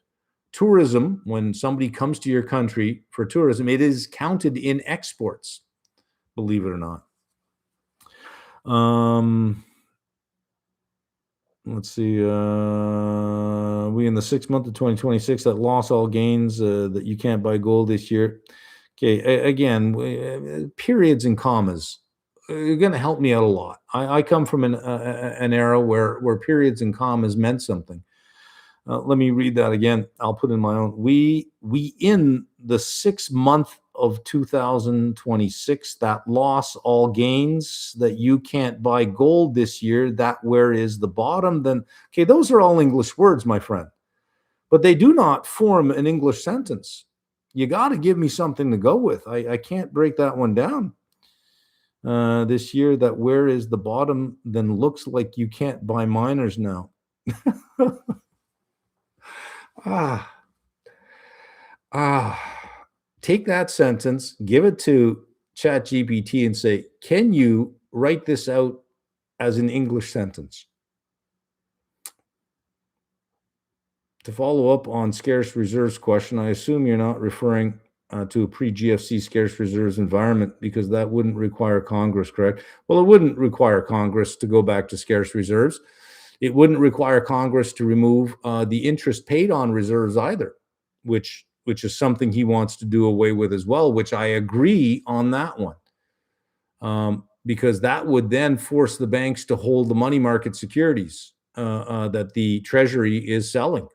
And maybe even as far as the 2-year, although probably not, but the banks would have to place that money somewhere else. What do you think of latest labor report? Does local government means anything? Well, look, if you assume that the numbers reflect the sampling procedure, it's hard to be negative about the jobs report. It's like, given what we've had all of last year, it's refreshing to see this. It doesn't seem to coordinate with other numbers in other places. How you have a labor force that increases by less than the jobs that are created, and no change in participation rate, not have unemployment come down, is where's the math to get that done? To have productivity drop down to 0.3%, but unit labor costs fall at the same time, is another that doesn't add up in the equation, because it is just arithmetic. It doesn't add up. That's a failing grade. So, when I say it's just, there's a lot of going on, and one thing that could cause that is a lack of reliability in your samples, or outright manipulation. I don't have the data set. So I can't look at the distribution of the answers. If you could look at the distribution of the responses, what tends to give away manipulation is a bimodal distribution. Well, we don't have the distribution, so we don't know. I don't have the distribution.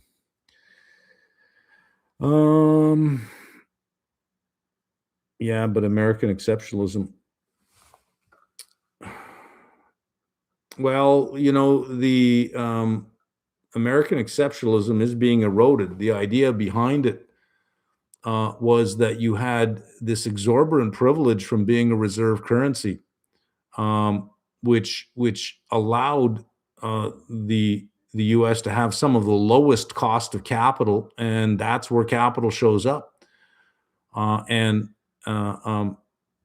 once you start picking away at these things, you start eroding that as well. That in 10 years we could be talking about Chinese exceptionalism. So I don't know that I would count that as a fixed variable. It is a fixed variable. Did I just say that? A fixed variable. My variable fixed costs, my fixed variable costs, yeah, as a fixed component. I think the idea of exceptionalism is variable and is variable with the degree to which the world allows it to be that way. And right now, as far as the richest market in the world, it's still the U.S. Comma for now, right? Comma for now. With Mark back in Canada, what's the outlook on this nation of ours that's in recession and real estate collapse? Well, we're not in recession, really. I mean, not really. When we think about it in sort of, when we say technical recession, if you have a country whose population growth decreases dramatically, you will get what looks like a pullback in GDP. So we have to, I think, look at GDP per capita, because a shrinking population will produce a lower GDP. But that doesn't mean the quality of life has gone down. We have to look at GDP per capita. Under Trudeau, we had rising GDP, but we had decreasing GDP per capita because the level of immigration was unsustainable. So you had actually decreasing living standards in Canada for I think 2 or 3 years under Trudeau. Trudeau, let's call him what he is, a dope. So I would seem to think that I'd want to say, well, where are we on the population estimate now? Because we've done a lot to lower the level of immigration. So if you lower the growth rate of your population, it will reflect in period over period measures of growth, reflecting the population. So that's why it's called technical. Technically, sure, but you'd want to look for any other variable that could explain it. And a variable that could explain it is population growth. Much like we can explain a lot of the good jobs or a lot of the job creation in the U.S. since the beginning of 2023 by the aging population, holding everything constant. If you just changed if you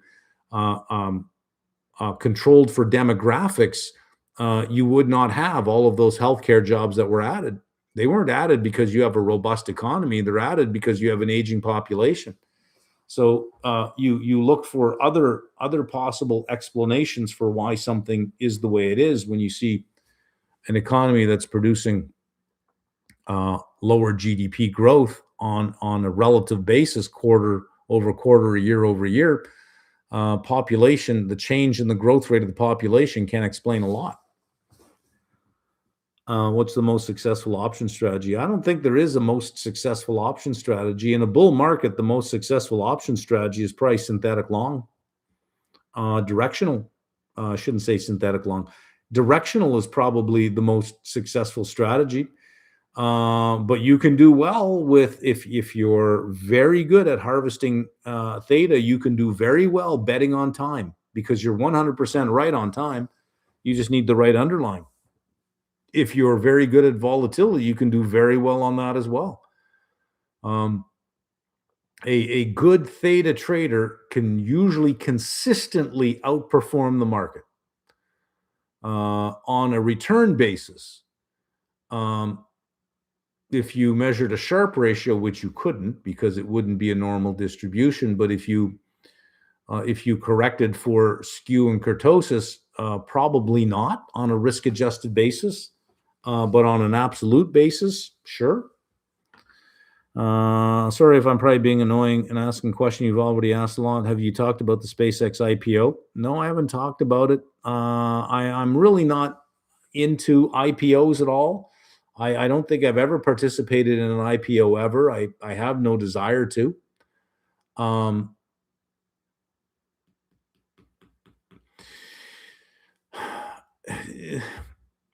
This one is a tough one because, yeah, it's fully valued. My God, it's fully valued.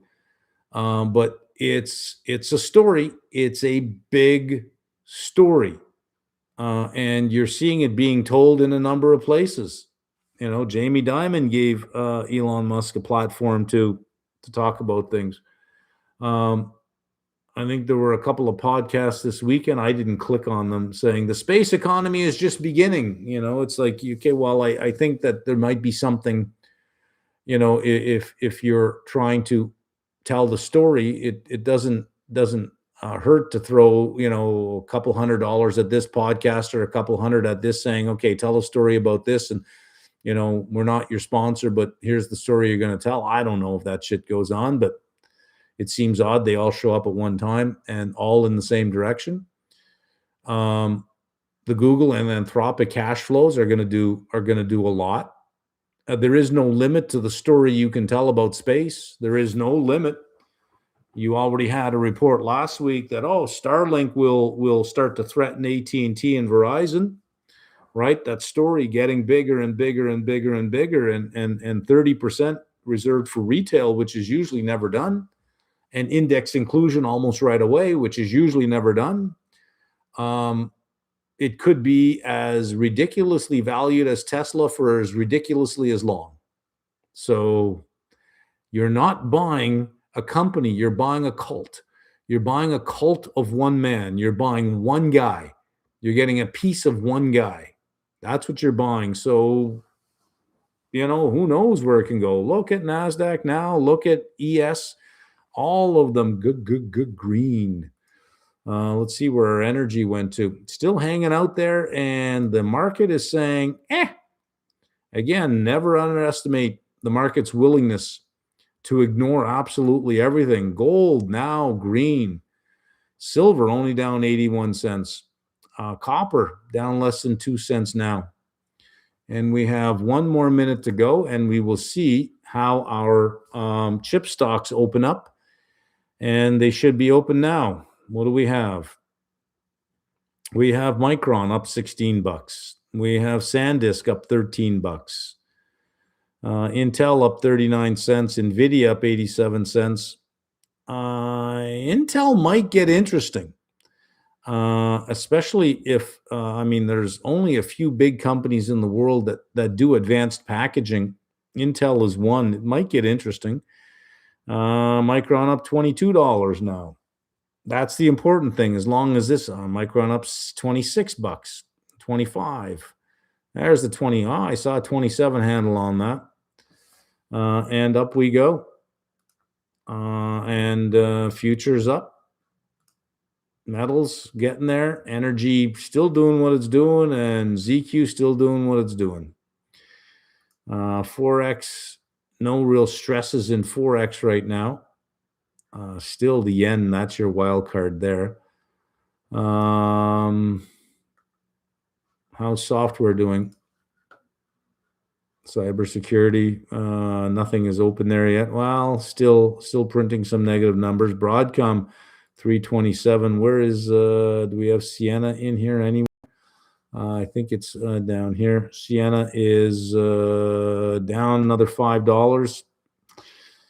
You saw my market outlook. That's interesting. Even Bitcoin is getting itself a bid here. There we are. right? Didn't seem to matter too much. Circular earnings, not true earnings. Oh, hang on. Let me thoughts on budget of New York City. I don't know enough about it. Past few years, I've made some money off shorting Tesla, triggered by some events I've noticed correlated with Elon's behaviors. Yeah. Your video on MicroStrategy Gamma, not Delta, was extremely helpful to me as someone who trades GME very AXTICO.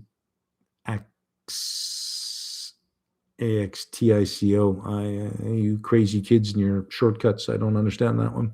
Oh, actively. Okay. Have you ever looked at the GME option chain? No. Premiums you're able to get on the stock are unbelievable. In GME, let's have a look at its, where will I stick it? Somewhere that I don't care. I'll put it over here. Let's have a look at GME. I never see it on any of my volatility screeners. Oh, 41%. Give me a break. That's nothing. You want to see volatility, go over to AXTI. AXTI is 138% volatility. 40% vol in GM. If you're playing vol, that is way too low to play vol. I'd say that is more indicative of theta harvesting than vol playing. That is really low. How useful do you think your philosophy degree is in your understanding of the markets? Well, it's not a philosophy degree. It's a doctor of philosophy, right? A doctor of philosophy is heavy, is a heavy stress on the philosophy of knowledge. So there's a lot of that genre in there. Stresses that a lot. What is knowledge? How do we know knowledge? How do we come to know it? And then, of course, you have different methods by which you come to know it.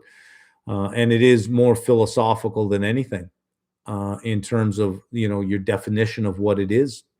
But your doctorate is always in a particular topic.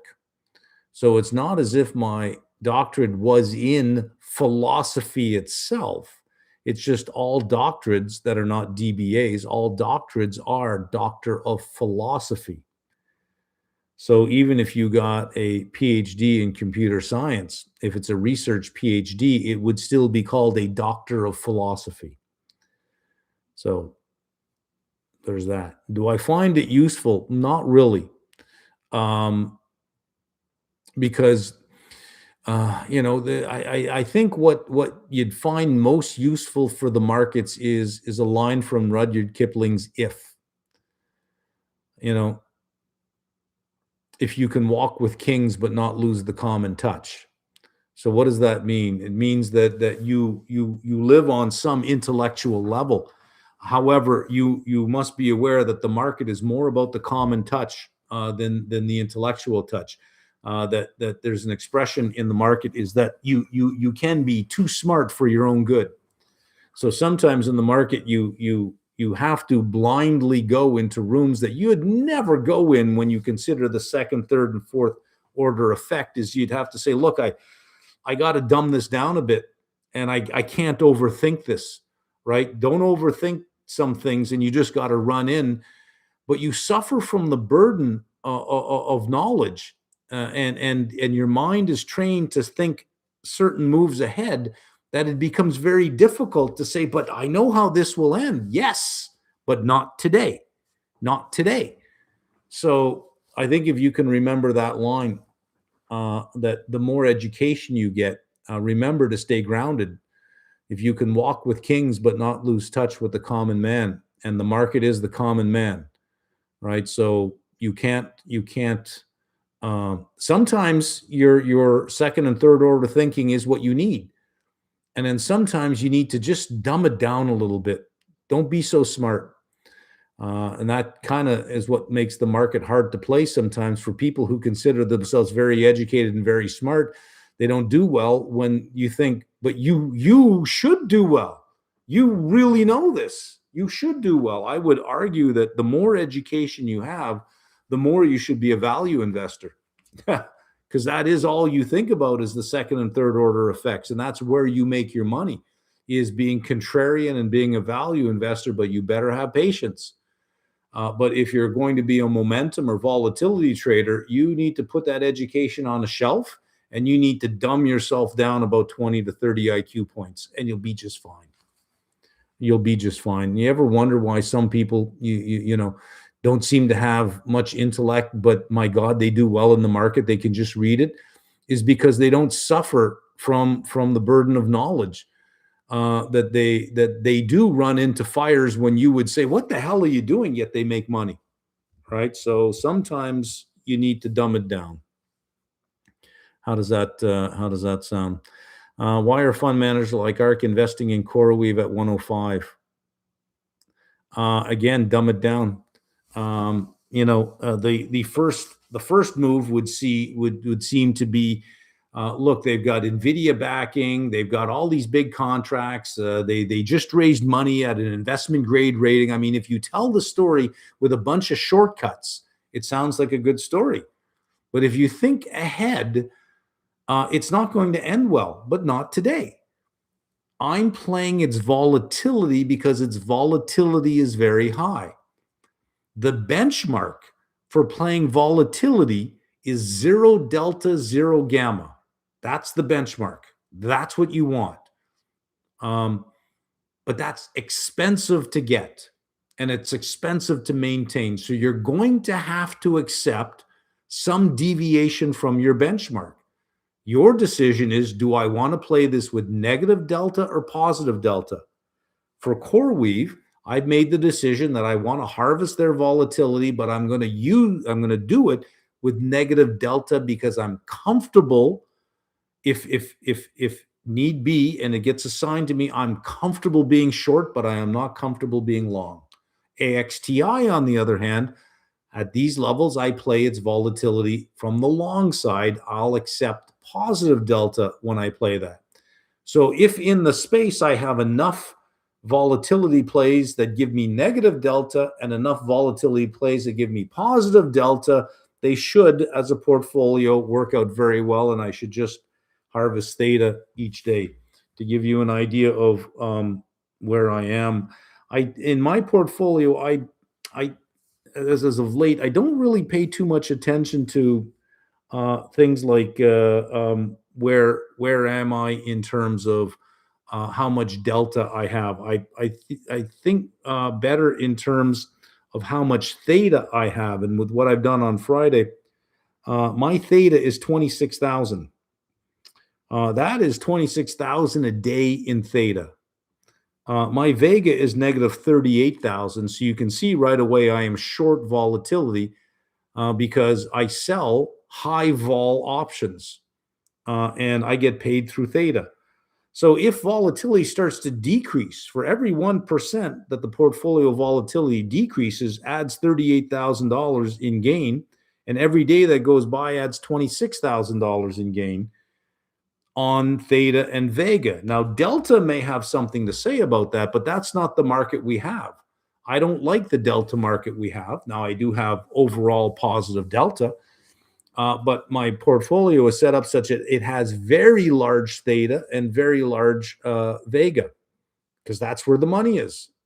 So I'll take it, right? Let's see, where are we? Do you see the latest earnings to be quality earnings? Because aren't most of these circular manipulation economy? I've made this argument before as well. These are real dollars that are transferring between companies. So you could say, well, all these companies are doing business with each other. But in this space where size matters, you're going to bump in. You're going to bump into them anyways. That if you're selling the chips, but you also need something else, it's not uncommon for one company to be buying off another company. So, for instance, when I had markmeldrum.com, I had lots of subscribers from the Canadian banks. I had quite a few who worked at TD, but I did my banking at TD. Is that circular financing? Am I doing my banking at TD so that they can get the services revenue off of me so that they can then give it back to me in subscriptions? Or is it just that eventually So, depending on the ecosystem you're in, you're bound to bump into some places, right? What about the employees of Walmart? If they then shop at Walmart, is that not circular financing? Walmart's giving the employees the money that they're then giving back to Walmart when they go grocery shopping. Is that not circular financing? Henry Ford did this.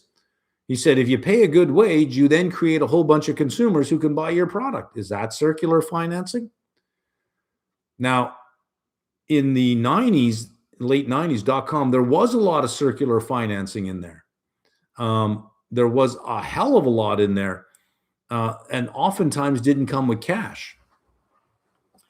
Yes, there is circular financing going on, and NVIDIA is giving or buying equity stakes in companies and giving money to companies so that they buy their GPUs. But if you think about it in terms of cost of sales, it's the cheapest cost of sales you're going to get. And had they not given that investment, they probably would have gotten the sale of those GPUs, but then they would have to worry about competition. Now they don't have to, so their forecasting is a lot tighter.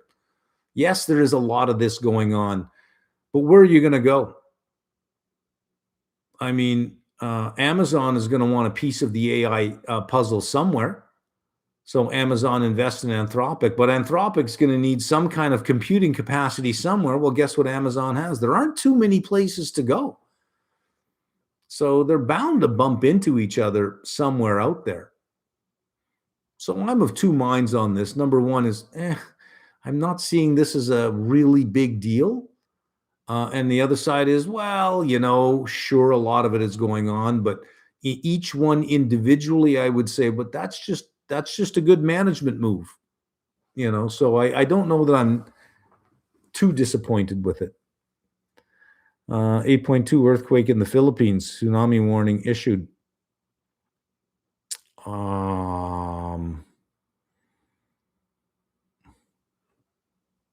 Ouch. That's 8.2. That's a big one. We don't seem to have a lot of reaction to it because, again, in the cold light of financial markets, what does the Philippines mean to the rest of the world? In a darker sense, you could say, well, if a tsunami takes out a whole bunch of coastal area and shuts down a bunch of places for a while, that is less energy demand, and that's more energy available for other countries. Not only that, the reconstruction is going to use a lot of copper to rebuild all of the. You know what I mean? Like when you look at it in the cold light of reason, you have to look at these things and say, well, what's the economic and financial market effect? If this were Japan, it would be different. It would be very different. But Philippines, you would say, well, what do they export? They must have a big export. Is it palm oil? Is Philippines big on that? Is it palm oil? Anybody know anything about that? Korea hit circuit breaker. Korea halted. Oh, okay. So now that is something we wanna think about. What is going on with Korea? Is it? Let's see if I can find my tickers here. Let's look here. EEM. We're not getting much on EEM. Anybody got a ticker for South Korea? What I'd be looking at in terms there, because we seem to be on fire everywhere else here. Even treasuries have gotten coming up a bit, and oil is coming down a bit. Anybody got a ticker on Kospi? Bark? Malaysia's big on palm oil. What's Philippines big on? Kospi down 8%. That's probably catch up from Friday's market route, and they had a big run. Let's see if I can get this ticker up here. Where are we here? Here, and let's K200. This is the Kospi 200 index. Probably the mini would have more liquidity. I got nothing here. No, I got nothing. Let me try something else. Would it be the K300? I'm getting some. Where are we on YouTube? Kospi Bark. Is it the K200? K212. K212. Do I have a K212 here? I got a 200, 200M, and a K300. That is an index. That is an index. Let me try this one here. Options, futures, structured products index. Okay, let's see if I can get something here.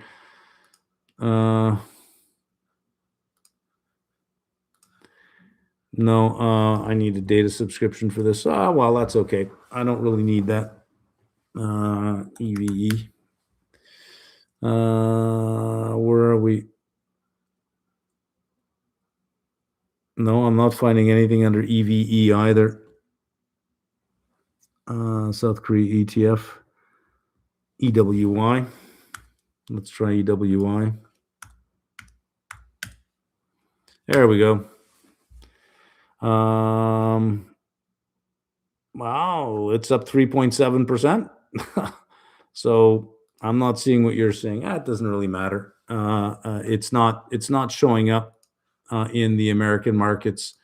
Look at Nasdaq here, up 0.54, or NQ futures up 0.54. Metals, copper's now only down a penny. Silver keeps coming up as well, so we seem to be okay.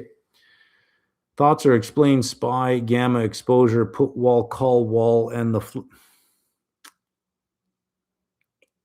let me read that again. Can your thoughts or explain SPY, gamma exposure, put wall, call wall, and the flip point?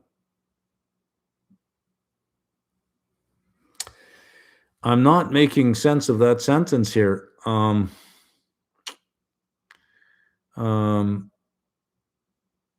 Yeah, I'm not making sense of that at all. How did you manage the CL September-December spread trade? I regret closing at a loss. I took the December gain.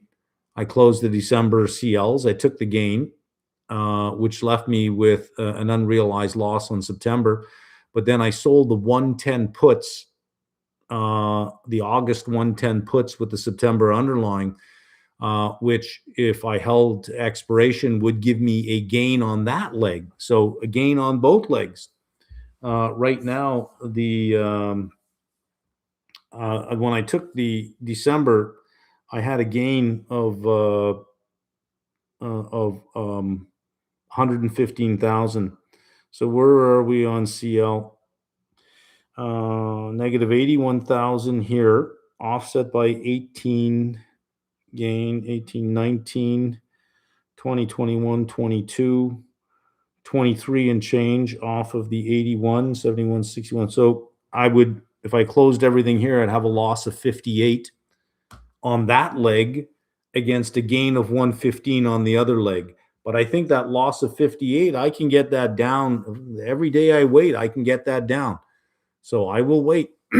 I'm in no rush to close that. I'm more interested in selling puts and selling more puts than the underlying short position that I have. I was thinking the same thing, and I'll just watch from the sidelines this week, doing inflation reports and SpaceX. Yeah. Since you're actively reading the comments, let me take this opportunity to thank you for everything you did to the CFA community. Well, you're welcome. Opa, Kospi just gave up. The Kospi can fall by a maximum of 30% in a single trading day. Opa trying to go home early. Malaysia big on palm oil. Seeing rumors of Canadian producers changing their drilling decisions for end of 2026 and 27 elevated crude prices. Is that not bearish? Gas in Canada, nowhere for that to go. Canada just made a deal with Germany to sell, I think it's 1 million tons of liquefied natural gas. So we do have a place for it to go. How can I overcome imposter syndrome as a BBA finance grad? You never do. And CFA level 1 candidate with 1 year of consulting to now a senior financial valuation analyst. You never do. You never do. That is the burden. That is what, when I say we suffer from the burden of knowledge, is we are aware of how much we do not know. We're always aware of how much we do not know. We never stop to look behind us to say, holy shit, look how much I know. We always are aware of how much we do not know. And we can always spot how much we do not know when we learn or read something else. I didn't know this, I didn't know that. Well, now you do. You never get over it. Never. Even some things I look at, I have to ask sometimes, what am I missing here? I know I'm missing something simple, but I can't figure this one out. You never get over it. And listen, there's way too many variables in the world that no matter how much analysis you've done, there will always be somebody on the sidelines with a variable that you didn't consider. Well, you never considered this. Huh, how much do you know? It's laughably, what you don't know is laughable. There'll always be some joker on the sidelines hitting you up with that shit. Any thinking you do and anything you do is always about being parsimonious. You have to make sure you balance that, which means you have to leave some things go, but you will always have that. Always. It never goes away. I would say you never want it to go away, because the moment it goes away is the moment your confidence starts overtaking your decision-making ability, and you become overconfident in your convictions without recognizing that nothing is 100%, right? So there's good news for you. You'll never get over it. Got the Korean halt news in my feed. Maybe it was old, but I don't have good market data myself. Might be a dumb question, but can E&P firms go out on the curve and hedge full production cycle? They believe these are peak price. They can. They rarely do. Some that have the ones that are more likely to hedge are smaller ones with larger debt, because they need to. It will give them a better credit rating overall if they do hedge using the forward curve, so that you have visibility that they do have at least their debt service coverage in place, because they've hedged out on the curve. The smaller you are and the more debt you use, the more likely you are to hedge. The bigger you are, the less likely you are to hedge. That doesn't mean you won't, but usually they're rolling hedges, meaning that you might hedge 40% of your next quarter's planned production, 20% of the quarter after, and 10% of the following quarter. And as each quarter rolls off, you keep laddering those hedges. That's a more common way to do it. Usually not done with futures contracts. They're usually done with swaps to get that done for a certain percentage. But the larger you are, the less likely you are to do that. The smaller you are, the more likely, and the more debt you have, the more likely you are to do that as well. Now I see that the delayed market data cost me straight up and dumped 8% in the first minute, and apparently is now up 3%. Well, look at that. Yeah. NASDAQ is up 0.6%.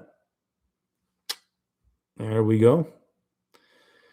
I guess the market will punish them if they do hedge ahead. Well, the hedging is sort of a thankless job. Is when it works, good. If it doesn't, you're not complimented on it. You are punished. Usually, you want to hedge when it's a risk that you do not want. Period. So mortgage REITs hedge interest rate risk because it's a risk they do not want. They want the spread and they lever up the spread. They do not want the interest rate risk, so they're not punished by hedging it. But E&P companies are there specifically for the oil price. So starting to hedge out the oil price, the argument is like, why are you hedging the very thing that I'm buying your company to get risk exposure for? Right? It's my job to hedge. I, as the investor, will hedge. I don't want you doing it. I'll do it.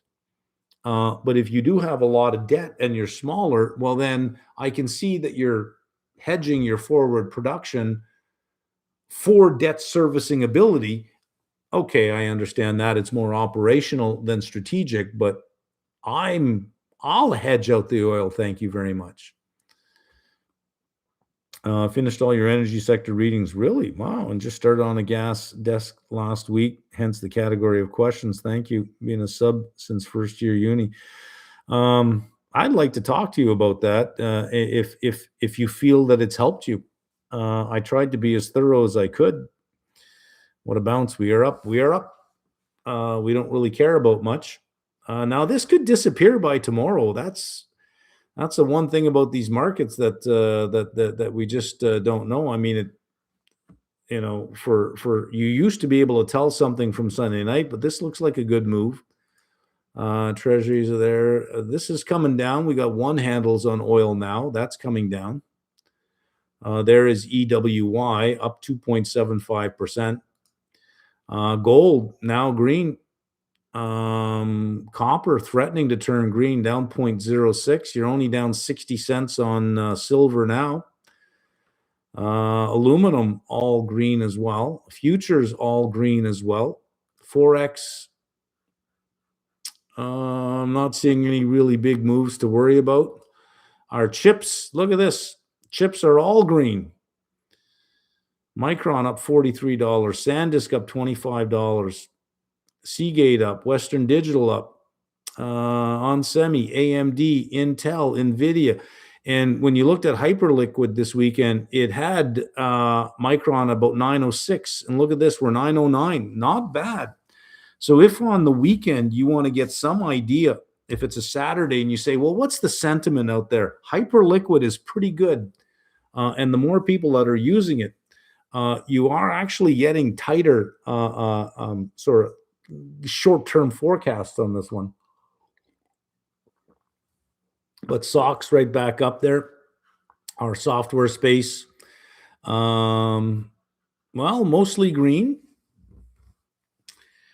Broadcom up 1.76%. I would have liked to have seen a little bit more red on that. I didn't get much on Broadcom. Rocket Lab, well, there goes ASTS, ONDS.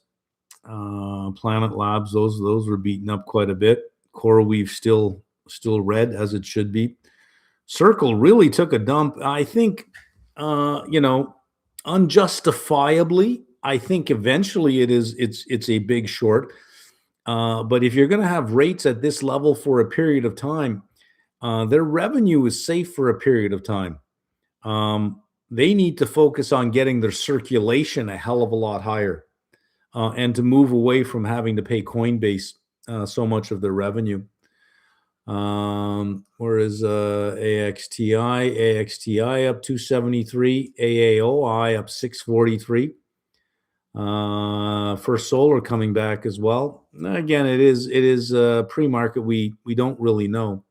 So, it's post-market. We don't really know. Somebody had asked a question about Gen, and I skipped right over it. Let me see if I can find it.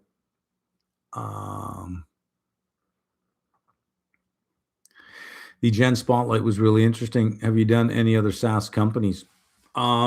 Just look at the videos that I put up. I think I've done Spotlight companies on a good 20 companies by now. I can't remember the ones that I've done. Honestly, I do so many of them. I've forgotten. But let me see if I can find a listing. For you here, content. Let's go videos. I've done Gen Digital, InnoData, AXT, CoreWeave, we? Micron, Datadog, Major Drilling, Sunrun, Ondus, AppLovin, Exalta, Fluence, EOS, Vertiv, Credo, Astera, Circle, Rocket Labs. I think Rocket Labs was the first one I did. Rocket Labs, yeah. So 1, 2, 3, 4, 5, 6, 7, 8, 9, 10, 11, 12, 13, 14. I took a break for a while. 14, 15, 16, 17. This is the 18th one I've done. 18th Spotlight company that I've done. And I'm looking at advanced packaging now. I might find a company in that space and do something on advanced packaging. I don't know. I got to see how interesting it is and how much information I can find on it first, and then we'll see where I want to go. All right, we're getting near the end here. So for those of you that are on, I do pre-market in the morning as well. Usually 8:05 to 8:55. These are usually private. It's more for the applied level subscribers. This week, and only this week, I'm going to do them public. But I'm not going to do any of the intraday ones public. Intraday, I'm looking at doing more on momentum, more on volatility. And probably, I think what would be a good one to do is a pure theta sleeve, an income sleeve, where we just harvest theta using short strangles on stocks that are trending. So those intraday ones won't be public, but the morning ones will be. I just want to gauge the level of interest in doing this. And if there is some interest in doing this, then I can sort of add that on as an option to the applied level, that instead of, I get that some of you may not want the applied level, but some of you may want access to the live streams. Then I can think about separating the two, saying, well, okay, you don't have to buy the applied level to get the live streams. Let me come up with the pricing just for the live streams, if there's interest in it. But, you got to see what you're getting first. So we're going to do this public for this week only. So we'll see. We'll see how that sounds. Happy to reach out, can send an email or Discord, either one. I'd just like to hear what your experience has been in terms of how this has helped you on the desk. It would be great feedback for me. I'm trying to specialize in one or two sectors. Where should I begin? What you like. You begin with what you like. If you like traveling, begin there. You've got cruise ships, you've got resorts and hotels, you've got ski hills, that have full resorts and golf courses that are publicly traded. If you're a gambler, you've got lots of casinos out there. If you're into fashion, there's a whole bunch of clothing lines out there. If you're into retail, that's there. If you're into cars, there's a whole bunch of car companies. Begin with what you love. Otherwise, you're going to get bored very quickly, and you're not going to understand a lot of what you're reading. What do you like? There's opportunity everywhere. Pick a sector that you like. If you say, well, I like eating and I like drinking beer, well, there are publicly traded beer companies. There are lots of food companies out there, lots of restaurants that are publicly traded. You get to sample all of the food and say, well, okay, I like this chain. I don't like this chain. I'm sitting here on a Wednesday night. I'm looking around and I see only 2 people in here. How's this place making money? But if you're there on a Wednesday night and you need a reservation, welcome to the Keg.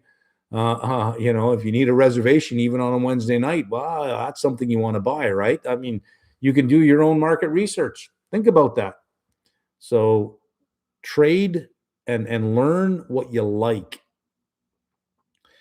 First time I've heard you praise a crypto exchange. I don't think they're publicly traded. I think Hyperliquid is private.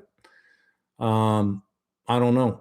But I'm not praising it because it's a crypto exchange. I'm praising it because they do have contracts on a lot of non-crypto stuff that they have been, the group there has been pretty good at getting the direction right. Do you think the big AI IPOs will fall and cause the market indices to decline? No, not really. Next one up for show is 2X SK Hynix ETF in Hong Kong in an hour. Apologies, it was already answered. What are your thoughts on long-term outlook of tungsten producers such as I don't know anything about them. So Amcor is good for advanced packaging other than TSM. Yeah, I don't want a big company because you get lost in everything else that it does. I really want a pure play because when you read their 10K, you get much better information because that's all they do. I read Intel's 10K and it gets to packaging and you're going to get a little bit there. You're not going to get enough and you're not going to be able to measure their margins if they don't break it out clearly enough for you. I want a pure play. So I don't know who it's going to be. I don't even know if I'm going to do it. I'll see how interesting it is. By Wednesday, I'll know if I'm interested or not. If I'm not, I wouldn't do a good job with it. LQDA is one of the stocks I was looking at some months ago. Interesting equity. Yeah, I did very well on selling puts on LQDA. Current running the wheel on SPY with a long-term put for protection because they're relatively cheap and I don't want to hold the bag. All right. I believe PUR runs Hyperliquid. PURR? I'll have to look at that. You could trade Hyperliquid via Hyperliquid. You could trade Hyperliquid on Hyperliquid. Sweet. They have a token. They use the fees generated from trading volume to buy back the token and burn it. The token is called Hype. Oh, well, there you go. My interest in Hyperliquid is just on the weekend to get some idea of where we are in the market. I just use that. I have no desire to open any account or do. Oh, look at NASDAQ now. Up 0.85, up 246 points. Let's see where these, where is the options chain for NQ? And let me look at the 29 threes. 29 threes are sitting right about 1,000. I was selling 1010, 1080. I think I got 1150 as well. My average on these are 850, so I'm still a little underwater on NQ. Where are we on NQ? So not bad. 28, 38, 45, almost up 50,000 on the, well, not up. I'm underwater on the NQ. I got 17. I thought I had 18. I got 17 puts at 20. No, sorry. Let me rephrase that. I have 8 puts on the July 31st, 29.3. 890 is my average price on those. 890 at the 29.3. I have 8 for June 30th at the 30,300. Average there is 550. Those are well underwater. But I can roll those or take assignment. And then I have another one, June 26th. I think that was just a mistake. I just clicked on the wrong one. That one's 535. That one's underwater as well. And that's for June, but I can roll those into July. Yeah, so overall, I think my average is sitting around 8. I think I calculated 851 on the average. Let's see what happens. This is the game we play, right? Okay. I'm going to get going here. I'll be back on tomorrow at 8:05 for pre-market. Let's see what we get for the night. But so far, green on the screen. That's not bad to look at. And our metals are, well, gold is still green. Energy is still coming down. Not that exciting. Okay, I will be on tomorrow. Ciao, guys.